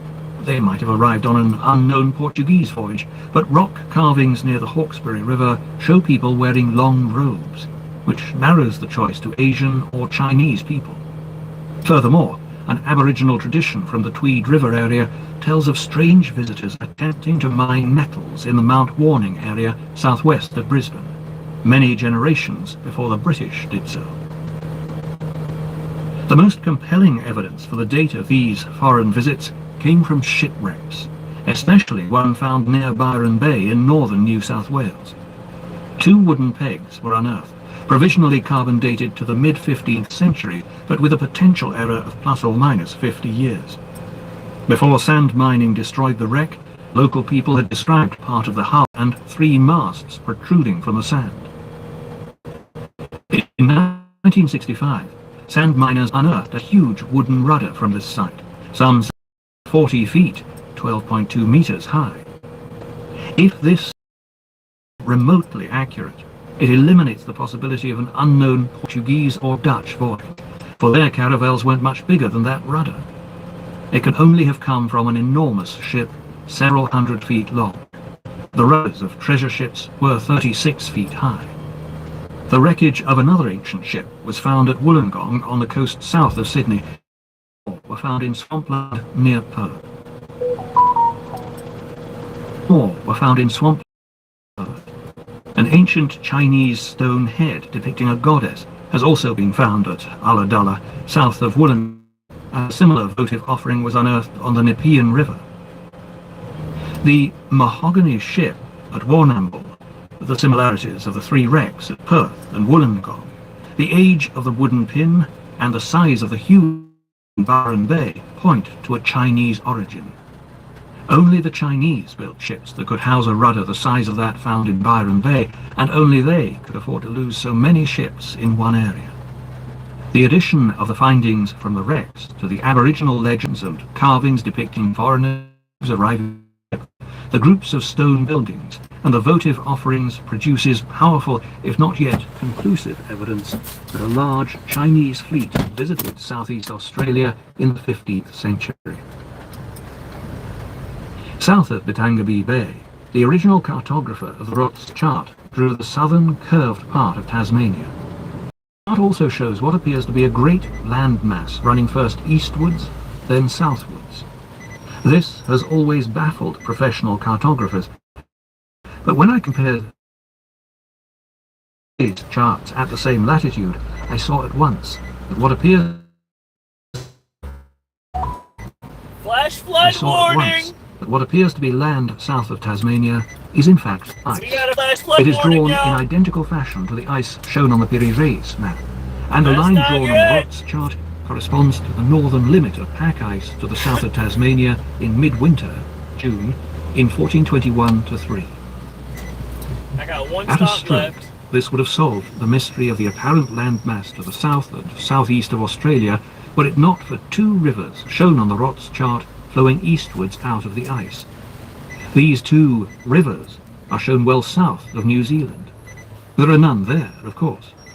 There appeared to be nothing but ocean at those latitudes. But when I examined a large-scale map, I discovered 2 small islands of which I had previously been ignorant.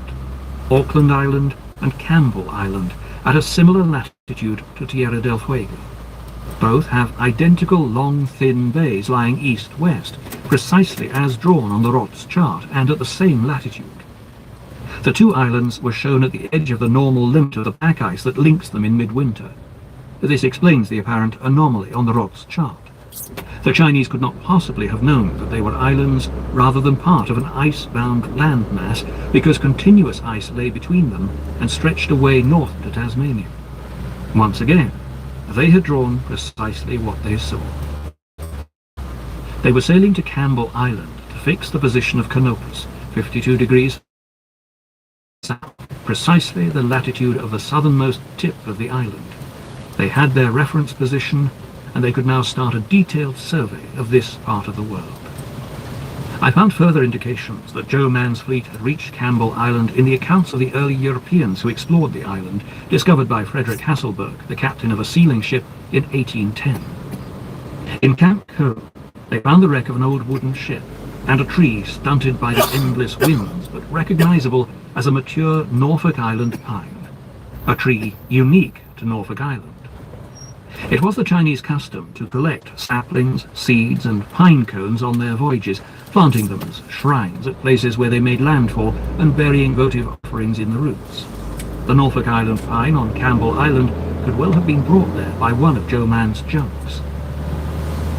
The fleet had now surveyed and charted eastern Australia from Nelson Bay down to Campbell Island in the far south, but they were faced with real difficulties when it came to setting course back to Australia. Unknown to them, the Antarctic drift current was pushing them to the east, towards the South Island of New Zealand. I have many happy memories of that beautiful land after taking my submarine there at Christmas in 1969. The South Island line lakes, a land where the Antarctic winds scour the skies clean. However, the Tasman Sea is a nightmare for navigators. The skies are frequently clouded, and the currents are irregular. They can reverse their direction without warning. The Chinese would have had to claw their way back against the current. As they did so, at least 2 of the great treasure ships were lost. The wreck of an old wooden ship was found 2 centuries ago at Dusky Sound in Fiordland, at the southwest tip of New Zealand's South Island. It was said to be very old and of Chinese build, and to have been there before Cook, according to the local people. Been there before A Cook. Sydney That's packet old. visited Dusky Sound in 1831, and 2 sailors from the crew saw a strange animal perching at the edge of the bush and nibbling the foliage. It stood on its hind legs, the lower part of its body curving to a thick, pointed tail. And when they took note of the height it reached against the trees, allowing 1.5 meters for the tail, they estimated it stood nearly 9 meters in height. The men were to windward of the animal and were able to watch it feeding for some time before it spotted them. They watched it haul down a heavy branch with comparative ease, turn it over, and tilt it up to reach the leaves it wanted. The animal described corresponds in size, posture, and eating habits with the mylodons the Chinese could have taken aboard in Patagonia. The pair escaped from the wreck, survived, and bred in similar conditions to their home territory in Patagonia. The latitudes are the same. Sea otters, which are not indigenous to New Zealand, but of course were kept in the Chinese junks to herd fish, have been seen swimming in the fjords of South Island. Further north, on the west coast of the North Island of New Zealand, the deck and sides of part of a large and very old ship were exposed in 1875 after a violent storm. The wreck was found near the mouth of the Torrey Palmer River at Kangaroos. It is known as the Ruapuki ship after the beach of that name. The wreck was said to have diagonal planking, and its internal bulkheads were bolted together by large brass pins, each weighing 6.3 kilograms. There has, though, been some dispute about the wood from which the wreck was built. Those who originally found it said that it was teak, but in May 2002, pieces of European oak were found in the area, leading certain experts to conclude that a European ship was wrecked there. However, a huge stone carved in what local experts say is Tamil calligraphy stands at the point where the river empties into a little harbour. In shape, size and location, this stone corresponds with those set up by the Chinese mariners in the Yangtze estuary, at Dondra Head, at Cochin on the Malabar coast of India, at Genela in the Cape Verde Islands, and by the Matadi Falls in the Congo Delta. In addition to the calligraphy, the Ruapuki stone has the same patterns of concentric circles as the stone at Genela. I had already found a number of carved stones at sites visited by the Chinese fleets, so my next step was an obvious one. Sure enough, a search on the internet soon revealed several more on the route from the Cape Verde Islands down to Patagonia, at Santa Catarina, Coral Island, Campeche, and Aruadu Island on the east coast of South America. Each is also sited beside a watering place and overlooks the sea, and the concentric circles inscribed on them match those at Ruapuki. But this could still have been a coincidence. After all, pyramids were built in Central and South America as well as in Egypt. The proof would be more conclusive if I could find similar carved stones in China. Another long search produced 3 more at Wangchuka, Changzhou, and Po Ti in Hong Kong. Again, these stones had similar markings to the ones I had already found. I now believed that the concentric circles were a signature agreed upon before the Armada set sail, denoting where each fleet had landed and watered. Perhaps the most controversial piece of evidence unearthed in New Zealand is the celebrated bell found near the wreck on Ruapuki Beach, named the Colenso Bell, after Bishop Colenso, who discovered it being used as a kettle by the Maoris. It looks like a smaller version of Zheng He's bell cast after the 6th voyage, and the lip of the bell is inscribed in Tamil calligraphy similar to that carved on the stone near the wreck. It has been translated as Bell of the ship Mohaiddin Baksh. The inscription suggests that the owner was a Muslim Tamil, probably from one of the well-known ship-owning families based on the port of Nagapattinam on the eastern coast of Tamil Nadu in southeast India. This is evidence of an Indian, not a Chinese ship. But as the Pandanan wreck found in the Philippines demonstrates, it was common for local ship owners to sail with Zheng He's fleets, for they not only provided protection from pirates, they also afforded valuable opportunities to trade. It seems most unlikely that a Tamil ship would have travelled from India to South America and then to New Zealand on its own. Within a mile of the Ruapuki wreck is a large fallen tree. When it was blown over in a gale, a duck, beautifully carved in dark green serpentine, was revealed nestling among its roots. The duck could well have been a Chinese votive offering. A similar offering, a lion, was found in East Africa, and others have been found in Queensland and the Northern Territory of Australia. This type of shrine is typical of and unique to the culture of southern China. Although they are clear evidence of Chinese visits to Australia, I accept that on their own the votive offerings are not proof of a landing by a treasure fleet. They could have been carried by Chinese merchants. However, the collective evidence, the ship, the votive offering, the bell, the stone, and the carving, leads me to the conclusion that the ship at Ruapuki was almost certainly the wreck of a Tamil junk. Certainly the wreck of a Tamil junk attached to the Chinese fleet. The final piece of evidence is another votive offering found on the banks of a tributary on the Waikato River some 30 miles north of the Ruapuki wreck. The find was made in the late 1800s by Elsden Best, the distinguished historian and then curator of the Dominion Museum in Hamilton. The small oriental figurine was found under singular and interesting circumstances at Maukei near Auckland. The lands around the place of discovery have been uninhabited since the arrival of Europeans until 20 years ago, and since then merely occupied by farm employees. Nor have these lands ever been ploughed. In pre-European times, however, natives occupied the place, as shown by the remains of old settlements. The figurine is undoubtedly Oriental in design and workmanship, having the grotesque aspect so common in Oriental designs. Some form of turban-like headdress is depicted, also a loose cloak or wide-sleeved garment. Altogether, this snub-nosed Tartar-looking figure represents an interesting discovery when the conditions of that discovery are noted.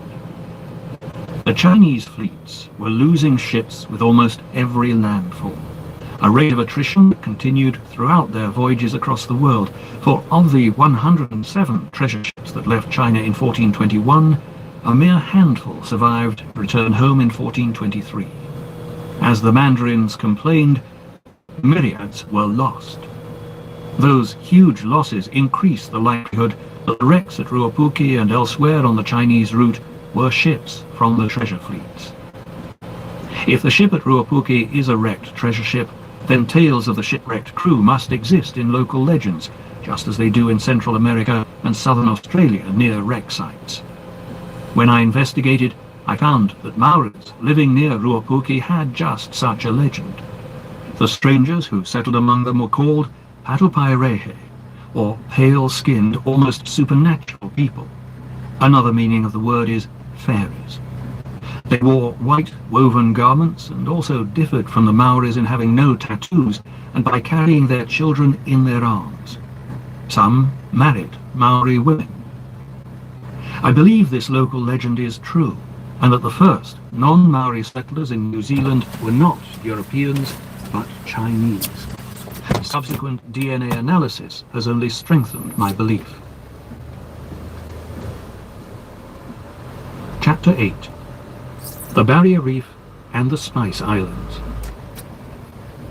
Once back in the Tasman Sea, Joe Man's surviving ships entered a counter-clockwise circular current that at last propelled them back to the Australian coast.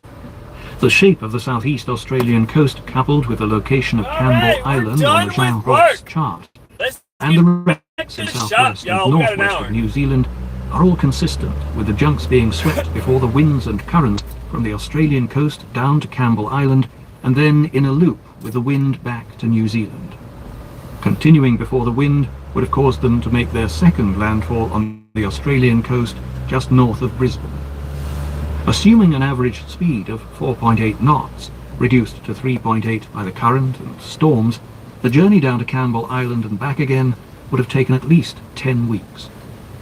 The coast around Brisbane is shown on the Rods chart with incredible precision, and that chart was not the only one of Australia to be drawn by cartographers of the Dieppe school, all of them drawn centuries before Europeans reached Australia. The Dauphin chart of 1536 and those of Delian 1551 and Cellier 1550 give an almost identical depiction of the continent. 2 decades ago, one of the Dieppe maps was exhibited. Visitors were stunned. Look at Brisbane. The accuracy with which the eastern Australians left me equally dumbstruck. To have surveyed it with such precision, the Chinese fleet must have spent some time on the east coast of Australia in what is now New South Wales and Queensland. And one obvious reason for that is the mineral wealth of the region. Perhaps the most commercially valuable scientists carried by the great treasure fleets were mining engineers.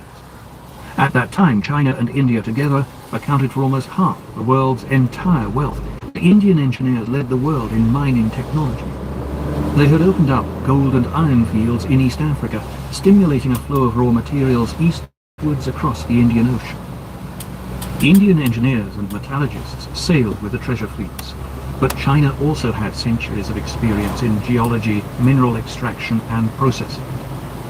As is claimed in Chinese records of a much earlier period, the treasure fleets would have mined ores and carried gemstones and refined metals back to China in their holds.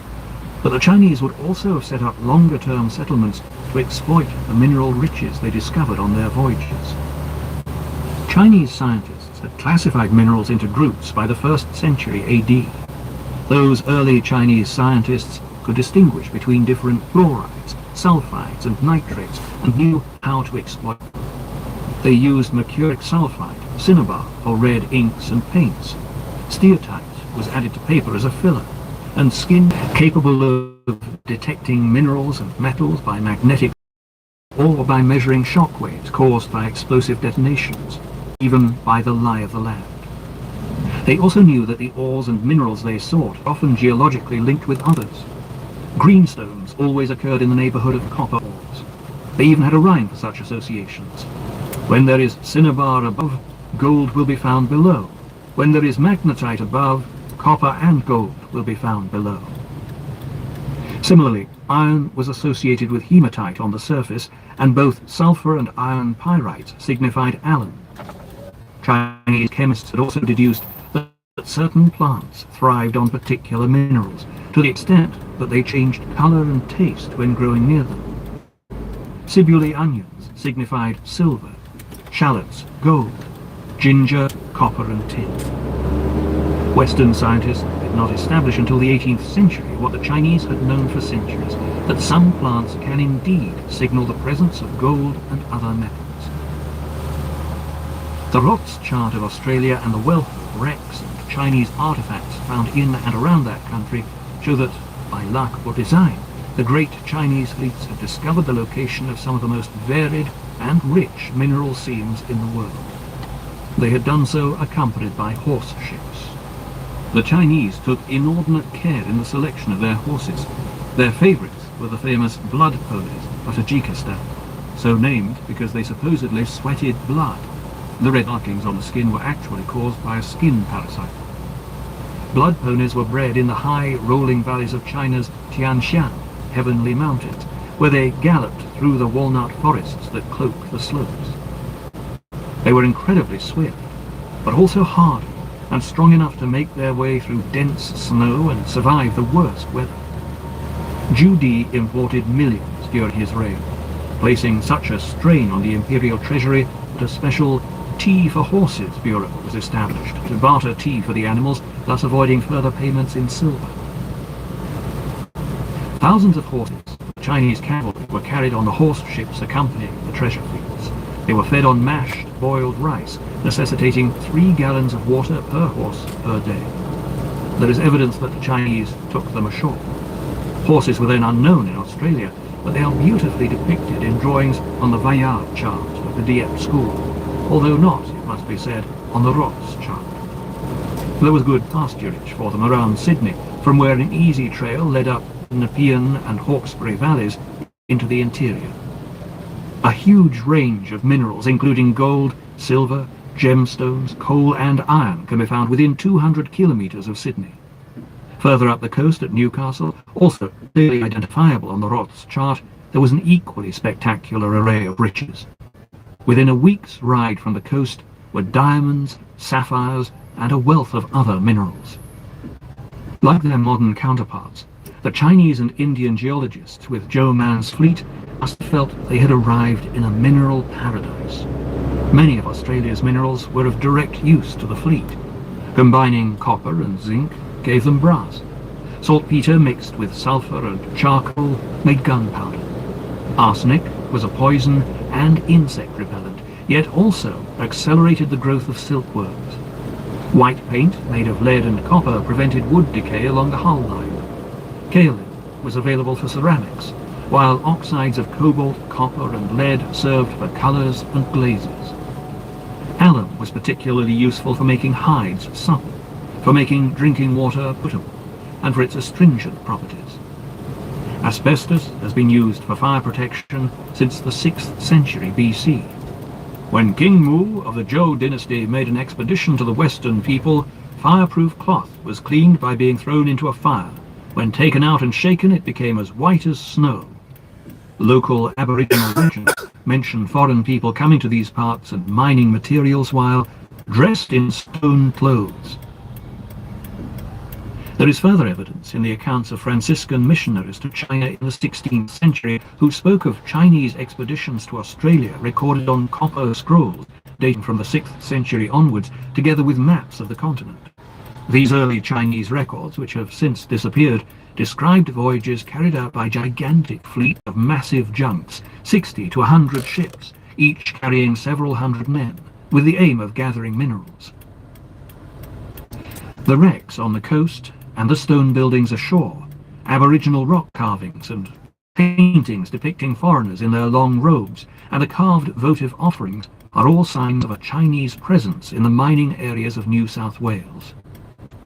A beautiful carved stone head of the goddess Maize, the protector of mariners at sea, was recovered from the beachfront at Milton, New South Wales in 1983. It is now in the Katoomba Nature Museum in Katoomba. Each of Zheng He's ships had a small cabin dedicated to her.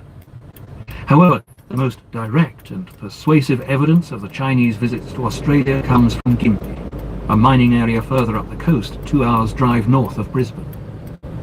In 1422, a creek connected Gympie to Tin Can Bay and the Pacific. According to ancient Aboriginal tradition, a race of culture heroes sailed up this creek and into Gympie's harbour in ships shaped like birds. They later returned to their ships carrying rocks.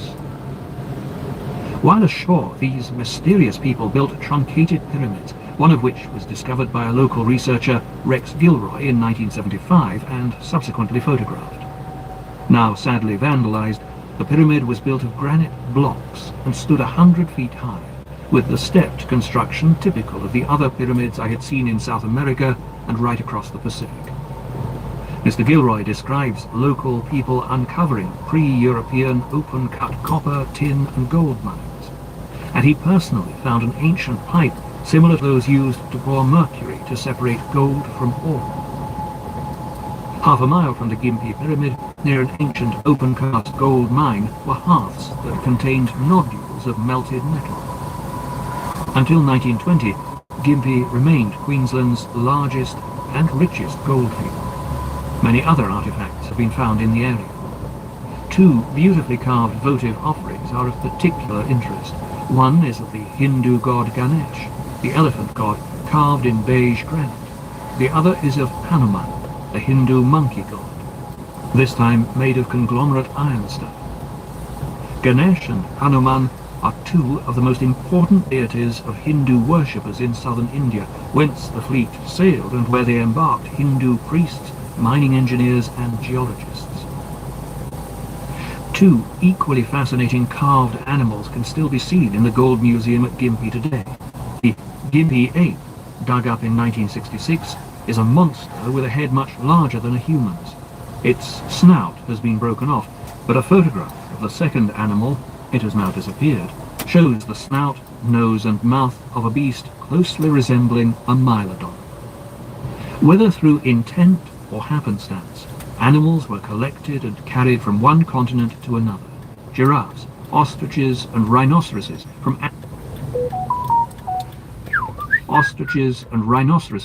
Africa to China, Asiatic chickens to South America, Chinese ship dogs left in South America and on islands across the Pacific to New Zealand, kangaroos from Australia to China, and otters from China to New Zealand. A number of Mylodons might well have been captured and taken aboard the Chinese ships in Patagonia. One pair might have escaped in New Zealand and another pair landed in China. Perhaps Chinese sculptors wished to immortalize these strange creatures before the memory of them faded. A century later, the arrival of exotic species brought back from the New World was to create a similar sensation in the courts of Europe. The purpose of the Gympie Pyramid has baffled Australian observers, but its size, height and shape are typical of Ming Dynasty observation platforms, and it would have been wholly logical for the Chinese to build observatories to determine precisely the location of phenomenal riches they had discovered.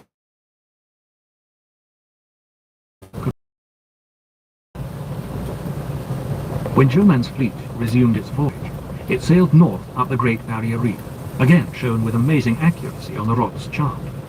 The reef itself and the islands inside and outside it have the correct latitudes and can be clearly identified for more than 1,000 miles.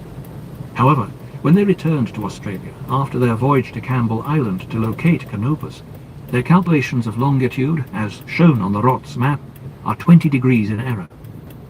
Why should they have believed they were 1,800 miles further west than they really were?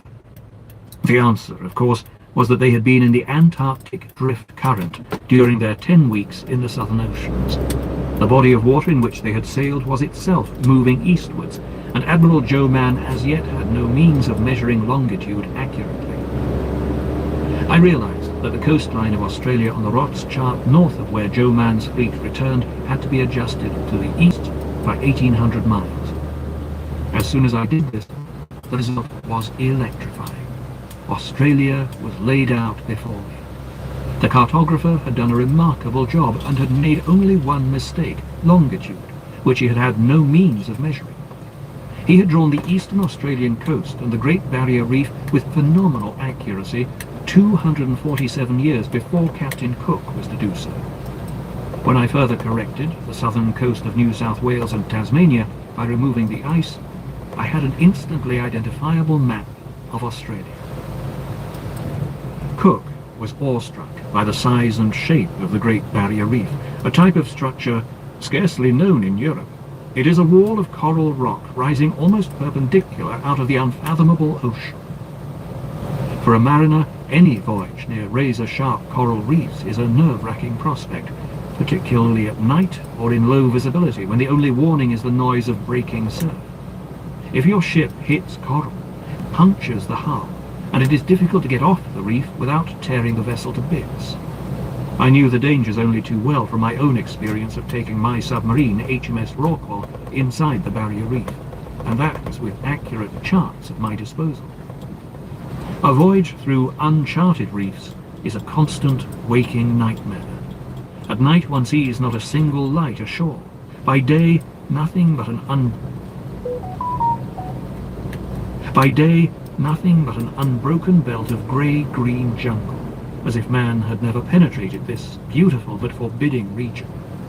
The Barrier Reef stretches for more than 1,500 miles, from Hickson Bay south of Brisbane up to Cape York in the north. Captain Cook narrowly escaped death after striking it, and like me, he had a chart to help him. It is inconceivable that Joe Man's fleet could have made the passage through those uncharted waters without suffering severe damage or loss of ships. To have got through it at all was an incredible feat. The Rots chart shows the Great Barrier Reef, the islands between the reef and the coast, and yet more islands in the ocean beyond the reef. In many places, once inside the reef, it is not possible to leave it. I remember very well how my submarine was hemmed in by the reef, and the relief I felt as I escaped from the straitjacket where the reef ends off Brisbane. The wealth of detail on the Rots chart indicates that several Chinese ships must have been charting the coast, reef and islands. They would have been more or less in line abreast as they sailed north, some inside the reef and others in the ocean outside it. I estimate that there must have been at least 6, probably 10 or more ships to have gathered such a mass of information. The Barrier Reef itself, the coastline and the islands both inside and outside are particularly accurately charted around what is now Cooktown, indicating that the Chinese had spent some time surveying there. Captain Cook later used some of the maps of the Dieppe school to get to Cooktown, where he beached his ship, HMS Endeavour, after it hit a reef that was also shown on the earlier charts. The detail and precision of this part of the Rots chart suggests that the Chinese might well have been forced to make a similar halt for repairs. The Barrier Reef ends abruptly north of the Cape York Peninsula. The nightmare was over, and those Chinese junks that had survived the hazardous passage, and there must have been several casualties, could at last set course to the northwest for China. What an incredible sense of relief the eunuch captains and navigators of the surviving Chinese ships must have felt as they rounded the northern tip of Australia and sailed on past Cape York and the islands to the west. Here the junks entered the Torres Strait, separating Australia from New Guinea, where the current flows from the east, sweeping the mariner westwards across the Gulf of Carpentaria. The Gulf is shown on the Rots chart narrower than it should be. Once again, the Chinese underestimated their change in longitude as the body of water in which they were sailing moved westwards across northern Australia. After publication of the hardback, it was pointed out to me that Zhenghe's charts show the Barrier Reef and northern Australia. In the folio of charts he presented to Henry VIII of England, Jean Rots included another map of this part of Australia, drawn in greater detail and to a much larger scale. He drew the island of Lesser Java, the Chinese knew it as Little Java, separated from Greater Java by a narrow channel, though some of his contemporaries in the Dieppe school showed it as a river. It was a simple matter to determine who was right. I compared it with a modern map of the same latitude and saw at once that the channel Rots had drawn was the Victoria River in the west and the Roper River in the east. Lesser Java on the Rots chart is Annum Land, part of the mainland of Australia. The shape of northeast Australia was now instantly recognizable. A number of descriptions in medieval Portuguese were written on Rots' more detailed chart. The names are easy to translate and all of them correspond to what is found there today. Canal de Sonda, narrow sea ford in medieval Portuguese, is marked where the long, narrow Apsley Strait bisects Melville and Bathurst Islands. Aguada de Lem, waterway leading to inland sea, corresponds to the Dundas Strait that does indeed lead into the Van Diemen Gulf. Agarcin, translated as "Yes indeed water is here," is inscribed beside the yellow water billabong in the Kakadu National Park, designated by the United Nations as wetlands of international importance. Nungrania means no farmland. There is none there. And Lingrania means lime trees, which still grow there today. The Gove Peninsula, the eastern tip of Annum Land, is Fin Java, or the end of Java. Only one inscription had me baffled: Shunba, or lead. The west coast of Arnhem Land is drawn with great fidelity. Crots showed the main coastal features at their correct latitudes right up to 10 degrees south, beyond the northern tip of Australia, and drew a mass of fishing stakes straddling Trapang Bay, as its name implies, the centre of sea slug fishing. The first Chinese map of Australia was drawn by fishermen centuries before Europeans reached the continent, and Chinese boats still fish this part of the coast today for the much prized Trapang. All this remarkably precise information predates the arrival of the first Europeans by over 2 centuries. The chart also shows details of the interior, the Finnis River wending westwards, and trees recognizable as eucalyptus and blackwood pines, both common in Arnhem Land. A tall rock is also depicted on the chart by what is now the Norlangi Anbanbong Billabong in the Kakadu National Park. The original cartographer must have seen the rock to have drawn it so accurately. As I studied the modern map of Arnhem Land, I realized I had found the answer to the mystery of the word Shunba. Lead is still mined in substantial quantities at the huge Jabiru Ranger mines. It is the natural derivative of uranium-235 as it breaks down through the process of nuclear decay. Uranium is, of course, highly radioactive and lethal to touch or ingest. The Jabiru Ranger mines contain one of the world's largest deposits of uranium-235. Not realizing the danger they were placing themselves in, the Chinese must have been digging uranium out of the ground alongside the lead ore they sought. This may help to account for the appalling loss of life among Joe Man's fleet, for only a tenth of the original 9,000 men remained alive when it finally reached home in October 1423. To discover the lead, the Chinese had to penetrate well into the interior of the country. At that time, as now, Aborigines had made Arnhem Land their spiritual home. They were skillful artists, painting beautiful frescoes in caves. I hoped to find evidence of the Chinese visit depicted in their cave art. George Grey, later the governor of South Australia, led an expedition to Arnhem Land in 1838. When they entered a group of caves 20 miles upstream from where the Glenelg River pours into Collier Bay, they saw a group of paintings, prominent among which was the figure of a man 10 feet 6 inches in height, clothed from the chin downwards in a red garment which reached to his wrists and ankles. Captain Gray's description accords with the picture drawn by the native Mexican tribes at Hucutacataw of the Chinese arriving in their red robes reaching to their ankles. Gray's find also accords with Aboriginal law, which records that long before the Europeans, a honey-coloured people settled northeast Arnhem Land. The men wore long robes and the women pantaloons. They went far inland for freshwater prawns, sandalwood and tortoiseshell, grew rice and lived in stone houses, who wove silk dyed with local herbs. Adze anchors with a curved fluke, the piece that holds the anchor in the mud, set at right angles to the stock of the anchor, a Chinese design, have been discovered on the coastline of northeast Arnhem Land, and substantial quantities of broken dating from the Han dynasty 202 BC to AD 220 to the early Ming 1368 to 1644 have been found at Port Bradshaw, on the eastern shore of the Gulf of Carpentaria, and on the nearby mainland, just where the currents and the reefs would make it likely that wrecks would be found. Even with horses, the Chinese would have needed several months to carry out the detailed survey of the coast and interior lands depicted on the rock's chart. For this, they would have needed a base in a protected anchorage with fresh water. I expected to locate it on the most accurately charted part of the coast. The Beagle Gulf off the northwest part of Arnhem Land is very well drawn, and Darwin at the southwestern end of the Gulf has a splendidly protected anchorage. Today, a hotel, the Banyan View Lodge, stands on Doctor's Gully, shaded by a magnificent banyan tree.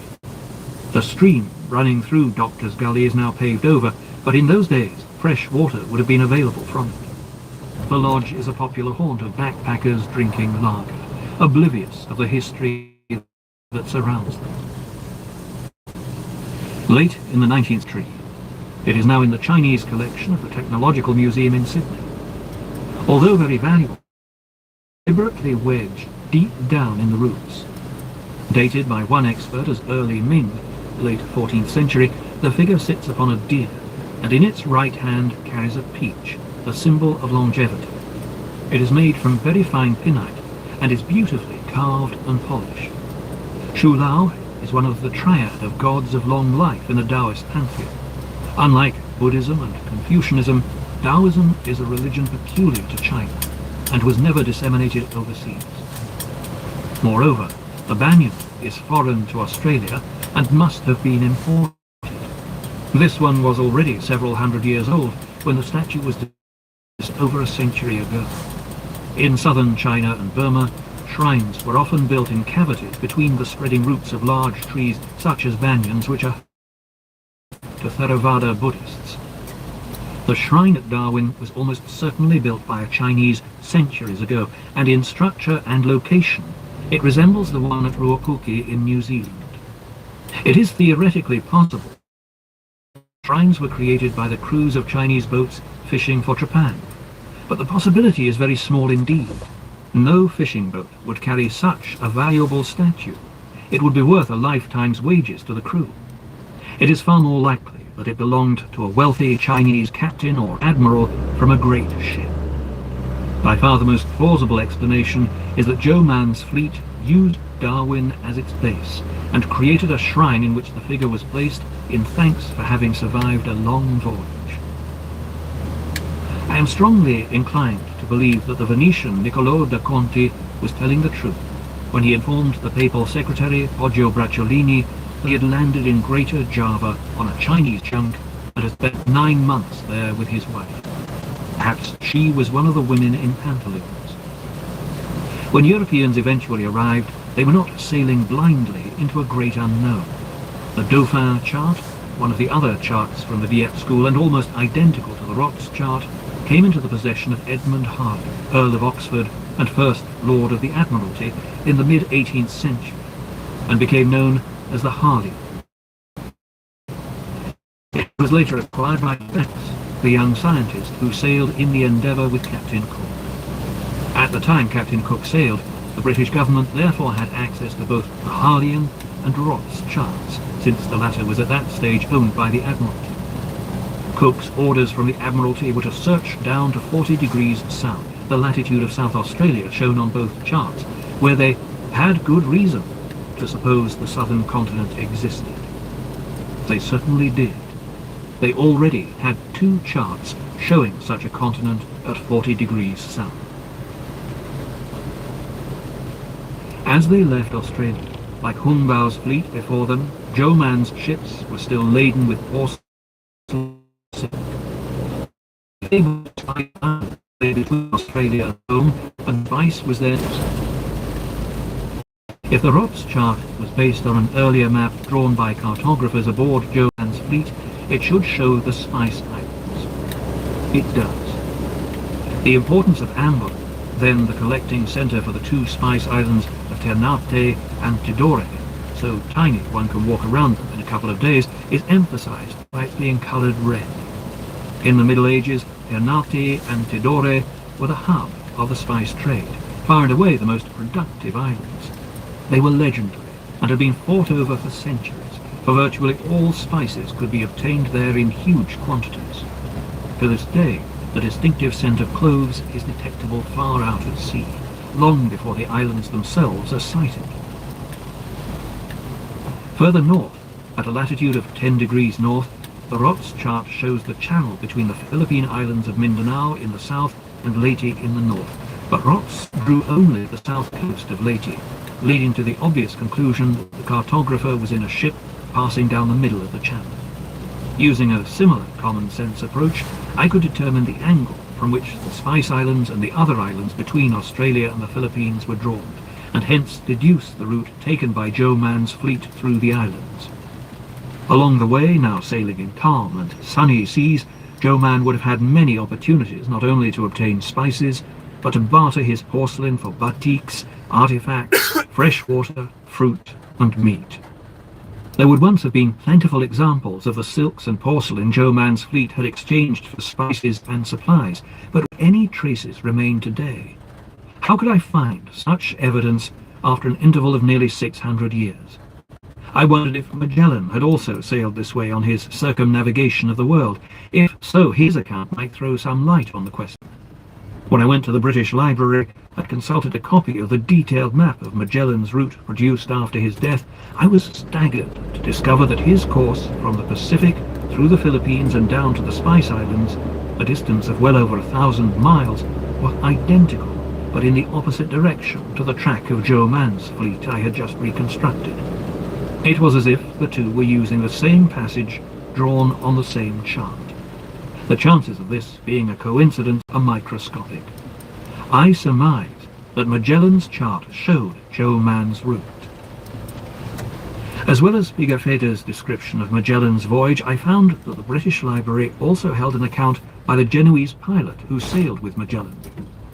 He described Magellan's landfall in the Philippines and how he found a strait leading from the Pacific to the Spice Islands, the same strait between Mindanao and Leyte shown on the Ross chart. Magellan passed through this strait and anchored at the first island, Limassava, where the king greeted him.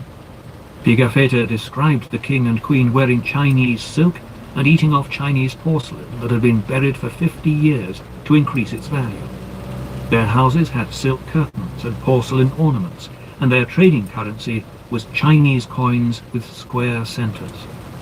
The same story was repeated on island after island, visited by Magellan's ships en route to the Spice Islands. Joe Man must have emptied his holds of porcelain as he went along, a century before Magellan. Pigafetta also recounted Magellan's meeting with the king of Limassava. Magellan showed him the marine chart and the compass of his ship, telling him how he had found the strait to come hither, and how many months, he had spent in coming. Also, he had not seen any land, in which the king marveled. Magellan showed the king a chart depicting the strait and the empty Pacific. There was also a letter from Sebastian Alvarez, the king of Spain's factor, a merchant buying and selling on commission, to his king. From Cape Frio until the islands of the Moluccas, throughout this navigation, there are no lands laid down in the maps they, Magellan's expedition, carry with them. Taken together, these accounts can mean only one thing. When Magellan sailed, he had with him a chart that not only showed the Strait of Magellan, but also the Pacific at 52 degrees south, and an empty ocean from there to the Spice Islands on the equator. Someone must have sailed through the Strait of Magellan and across the Pacific before Magellan to make that chart. Who else but the Chinese, the yellow men wearing long robes? Fortunately, the evidence from Magellan's visit to the Philippines was further confirmation of a Chinese voyage between 1421 and 1423. Chinese porcelain, silk, and coinage of Zhu Di's reign, seen by Magellan in the Philippines, might have been the result of Chinese trade before Joe Man's voyage, but Magellan noted substantial quantities on island after island. Clearly, huge amounts must have been exchanged, and that in turn must have resulted in Joe Man taking aboard a vast quantity of traded goods, principally the greatly valued pepper. If so, that pepper would appear in the records of the Chinese stockpiles of the spice soon after he returned to China in October 1423. I searched among copies of the few Chinese records that exist and found that my deductions were absolutely correct. By 1424, there were such massive stocks of pepper in the imperial warehouses that on his accession that year, Emperor Zhu Gaozhou ordered much of it to be given away. To each banner-bearer, housekeeper, soldier and guardsman, 1 catty, half a kilo, of pepper. To each first-degree literary graduate and licentiate, district police chief, prison warder, astronomer and physician, 1 catty. To each resident of the city and the environs of Beijing, each Buddhist or Taoist priest, artisan, musician, professional cook, 1 catty. The population of Beijing in 1423 certainly exceeded 1 million, and the soldiers of the Imperial Army and their dependents accounted for another 600,000 people. The weight of pepper distributed is likely to have been more than 1,500 tons. When Magellan's ship returned home, he had less than 26 tons of usable pepper aboard. It was sold at 10,000 times the price he had paid for it in the Spice Islands, sufficient to generate a profit for the entire voyage. Contrary to the claims of the Chinese mandarins, the voyages of the treasure ships brought substantial, tangible rewards, for the pepper, added to Chinese stockpiles late in 1423, was of colossal value on the international market. Pigafetta's account of Magellan's voyage yielded still more evidence that Joe Man's fleet had sailed from the Americas to the Spice Islands and the Philippines. Pigafetta described maize growing in the Philippines, and Magellan's crew loading it. Maize is not only unique to the Americas, but a crop that could only be propagated by man. Furthermore, some of the surviving Chinese records state that Zheng He's fleets brought back maize from their voyages. Not only had ships brought porcelain, silk and currency from China and carried pepper back there, they had also brought maize from South America to the Philippines. Chapter 9. The First Colony in the Americas.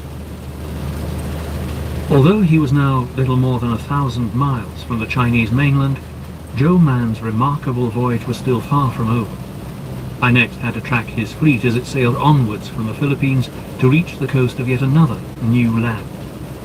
After leaving the Spice Islands with his rich cargo, the most direct route home for his fleet would have been to continue north, sailing west of Mindoro in the Philippines. From there, the prevailing summer wind would have blown him north towards China. Yet the manner in which the islands were drawn on the Rott's chart suggests that Joe Man had chosen to alter course to the east, passing south of Leyte and re-entering the Pacific. Assuming that he had left Darwin at the beginning of the southwest monsoon in late April, he would have entered the Pacific by early June. I knew that Joe Man had arrived in Nanjing on the 8th of October 1423, carrying no foreign envoys. What had he been doing, and where had he sailed in the 4 months he had been in the Pacific? The North Pacific is a vast circulatory system, with winds constantly blowing in a clockwise oval direction. In June, the prevailing wind off Leyte is the north. As Admiral Joe Man's fleet entered the Pacific, the Kuroshio, or Japanese current, would also have carried them northwards before starting a clockwise sweep towards the coast of North America. In fact, had Joe Man simply unfurled his sails off Leyte, the winds and currents would have carried him to the Pacific coast of modern Canada. The California current would then have taken over, sweeping the fleet southwards down the western seaboard of the United States to Panama. From there, the North Equatorial Current would carry a square-rigged ship back across the Pacific towards the Philippines. The whole round trip, before the wind and current all the way, would have been about 16,000 nautical miles. At an average of 4.8 knots, the voyage would have taken some 4 months, matching the date of Joe Man's return to Nanjing in October. My surmise, for reasons which will become apparent later, was that squadrons of ships from the main fleet were detached to establish colonies along the Pacific coast from California down to Ecuador. I began the search for corroboration that Joe Man's fleet had indeed reached the Pacific coast of North America. The first European to explore that coast was Hernando de Alarcón in 1540. Having sought fame and fortune in New Spain, he left Acapulco on the 9th of May of that year in command of a fleet supporting the conquistador Coronado's expedition to New Mexico. Alarcón, peninsula of Baja California, and then California itself. I knew that he was the first European to chart it, for neither Columbus nor any of the other early explorers reached any part of the west coast of North America, so any map of the Pacific coast predating Alarcón's voyage would be powerful evidence that he was not the first to reach it. Such evidence does exist in the form of the Waldseemüller world map published in 1507, the first to chart latitude and longitude with precision. Originally owned by Johannes Schöner, 1477 to 1547, a Nuremberg astronomer and geographer, it had long been thought lost, and was only rediscovered in 1901 in the castle of Wolfegg in southern Germany. It remained there in relative obscurity until 2001, when, in a blaze of publicity, the US Library of Congress acquired it from Prince Johannes Waldburg Wolfegg for $10 million. The man who drew the map, Martin Waldseemüller, circa 1470 to 1518, was German-born and one of the foremost cosmographers, combining the study of geography and astronomy, of his era. The globe and wall maps he made in 1507 are the first ever to call the continent America. For some unknown reason, this was not included on the 1516 map. The 1516 map, Carta Marina, a Portuguese navigational sea chart of the known earth and oceans, was the first and only printed version of the world charts previously known only to Spanish and Portuguese explorers and their patrons. The east coast of North America is clearly charted, with several place names. The Caribbean and Florida, shown on the Waldseemüller map, were also depicted on two earlier charts. The Cantino, 1502, in the Biblioteca Estense Modena, Italy, a map which would play a significant role in my researches elsewhere in the world, and the Caverio map, 1505, in the James Ford Bell Library at the University of Minnesota, Minneapolis. They, too, showed lands drawn before the first Europeans had reached them. But those maps cannot have been the original source of the Waldseemüller. The Great Bahama Bank is drawn identically on all three maps, but the Caverio map peninsula in Mexico, which was not depicted on the earlier Cantino. Hence, Caverio cannot have been a copy of the Cantino, any more than the Waldseemüller is a copy of them, for the latest of the three, the Waldseemüller, shows the Pacific coast of North America, and the Cantino and Caverio do not. All three maps have different original features, and all must have been copied from an even earlier map. The Pacific coast of America is strikingly drawn on the Waldseemüller chart, and the latitudes correspond to those of Vancouver Island in Canada, right down to Ecuador in the south. This is completely consistent with a cartographer aboard a ship sailing down the Pacific coast, but not charting the coast, and several very old wrecks have been discovered there on the beach at Niakani. One was of teak, with a pulley for hoisting sails made of calophyllum, a wood unique to Southeast Asia. The wood has yet to be carbon dated, but if it proves to be from the early 15th century, it will provide strong circumstantial evidence that one of Joe Man's junks was wrecked off Niakani Beach. Some examiners of the wreckage there claim to have found paraffin wax, which was used by Zheng He's fleet to desalinate seawater for the horses. Even without finds from wrecked junks, the Pacific coasts of Central and South America are full of evidence of Chinese voyages. The Asiatic chickens found from Chile to California were described in Chapter 5, and many other flora and fauna were carried across the globe by the Chinese fleets. On my first visit to California many years ago, I remember coming across a bank of beautiful camellia roses, Rosa livigata. It was a still summer's evening, and their lovely fragrance filled the air around me. In 1803, European settlers found a beautiful, fragrant rose growing wild. They named it the Cherokee rose, yet it was indigenous to southeast China and had been illustrated in a 12th century Chinese pharmacopoeia. When and by what means it reached America is one of the unsolved problems of plant introductions, but it was a common practice for sailors aboard Zheng He's junks to keep pots of roses, their scent an enduring reminder of home. The Chinese also took plants and seeds home with them. Amaranth, a native North American grain with a high protein content, was brought from America to Asia in the early 15th century, as of course was maize, brought to the Philippines and seen there by Magellan. Coconuts, native to the South Pacific, were found by the first Europeans on the Pacific coasts of Costa Rica, Panama and Ecuador, and on Cocos Island west of Costa Rica. The carriers of grain from the Americas to Asia, of roses and chickens from China to the Americas, and coconuts from the South Pacific to Ecuador can only have been the Chinese. San Francisco and Los Angeles are clearly depicted at the correct latitudes on the Waldseemüller chart, and I was certain that Joe Man must have sailed down that coast. Crossing such an enormous expanse of ocean after 2 years at sea must have left some of his junks in bad condition and in urgent need of repair. Even the best-built ships could not remain at sea for such long periods without suffering at least some damage from storms and the pounding of the waves. At the very least, they would have required running repairs and careening, scraping the barnacles from their hulls, and the most badly damaged might well have been cannibalized to repair the others.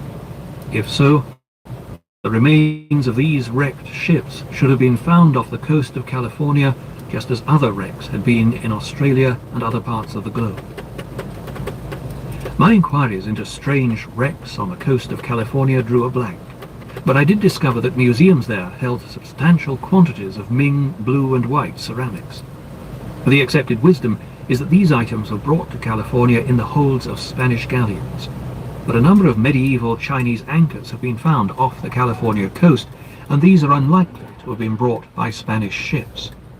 I began to question, seriously, the provenance of the Ming porcelain. Had it really been brought by the Spanish? Medieval Chinese porcelain can be dated by its cobalt That wasn't content. good. The greater the amount of iron in the cobalt, the deeper blue the glaze. The That dark was a cobalt power of the slider Mongol sliding era through came the from freaking Persia, intersection also right there. ruled by the Mongols, but Judi's father sealed the Chinese borders after he drove out the Mongols in 1368, and Persian cobalt was no longer available.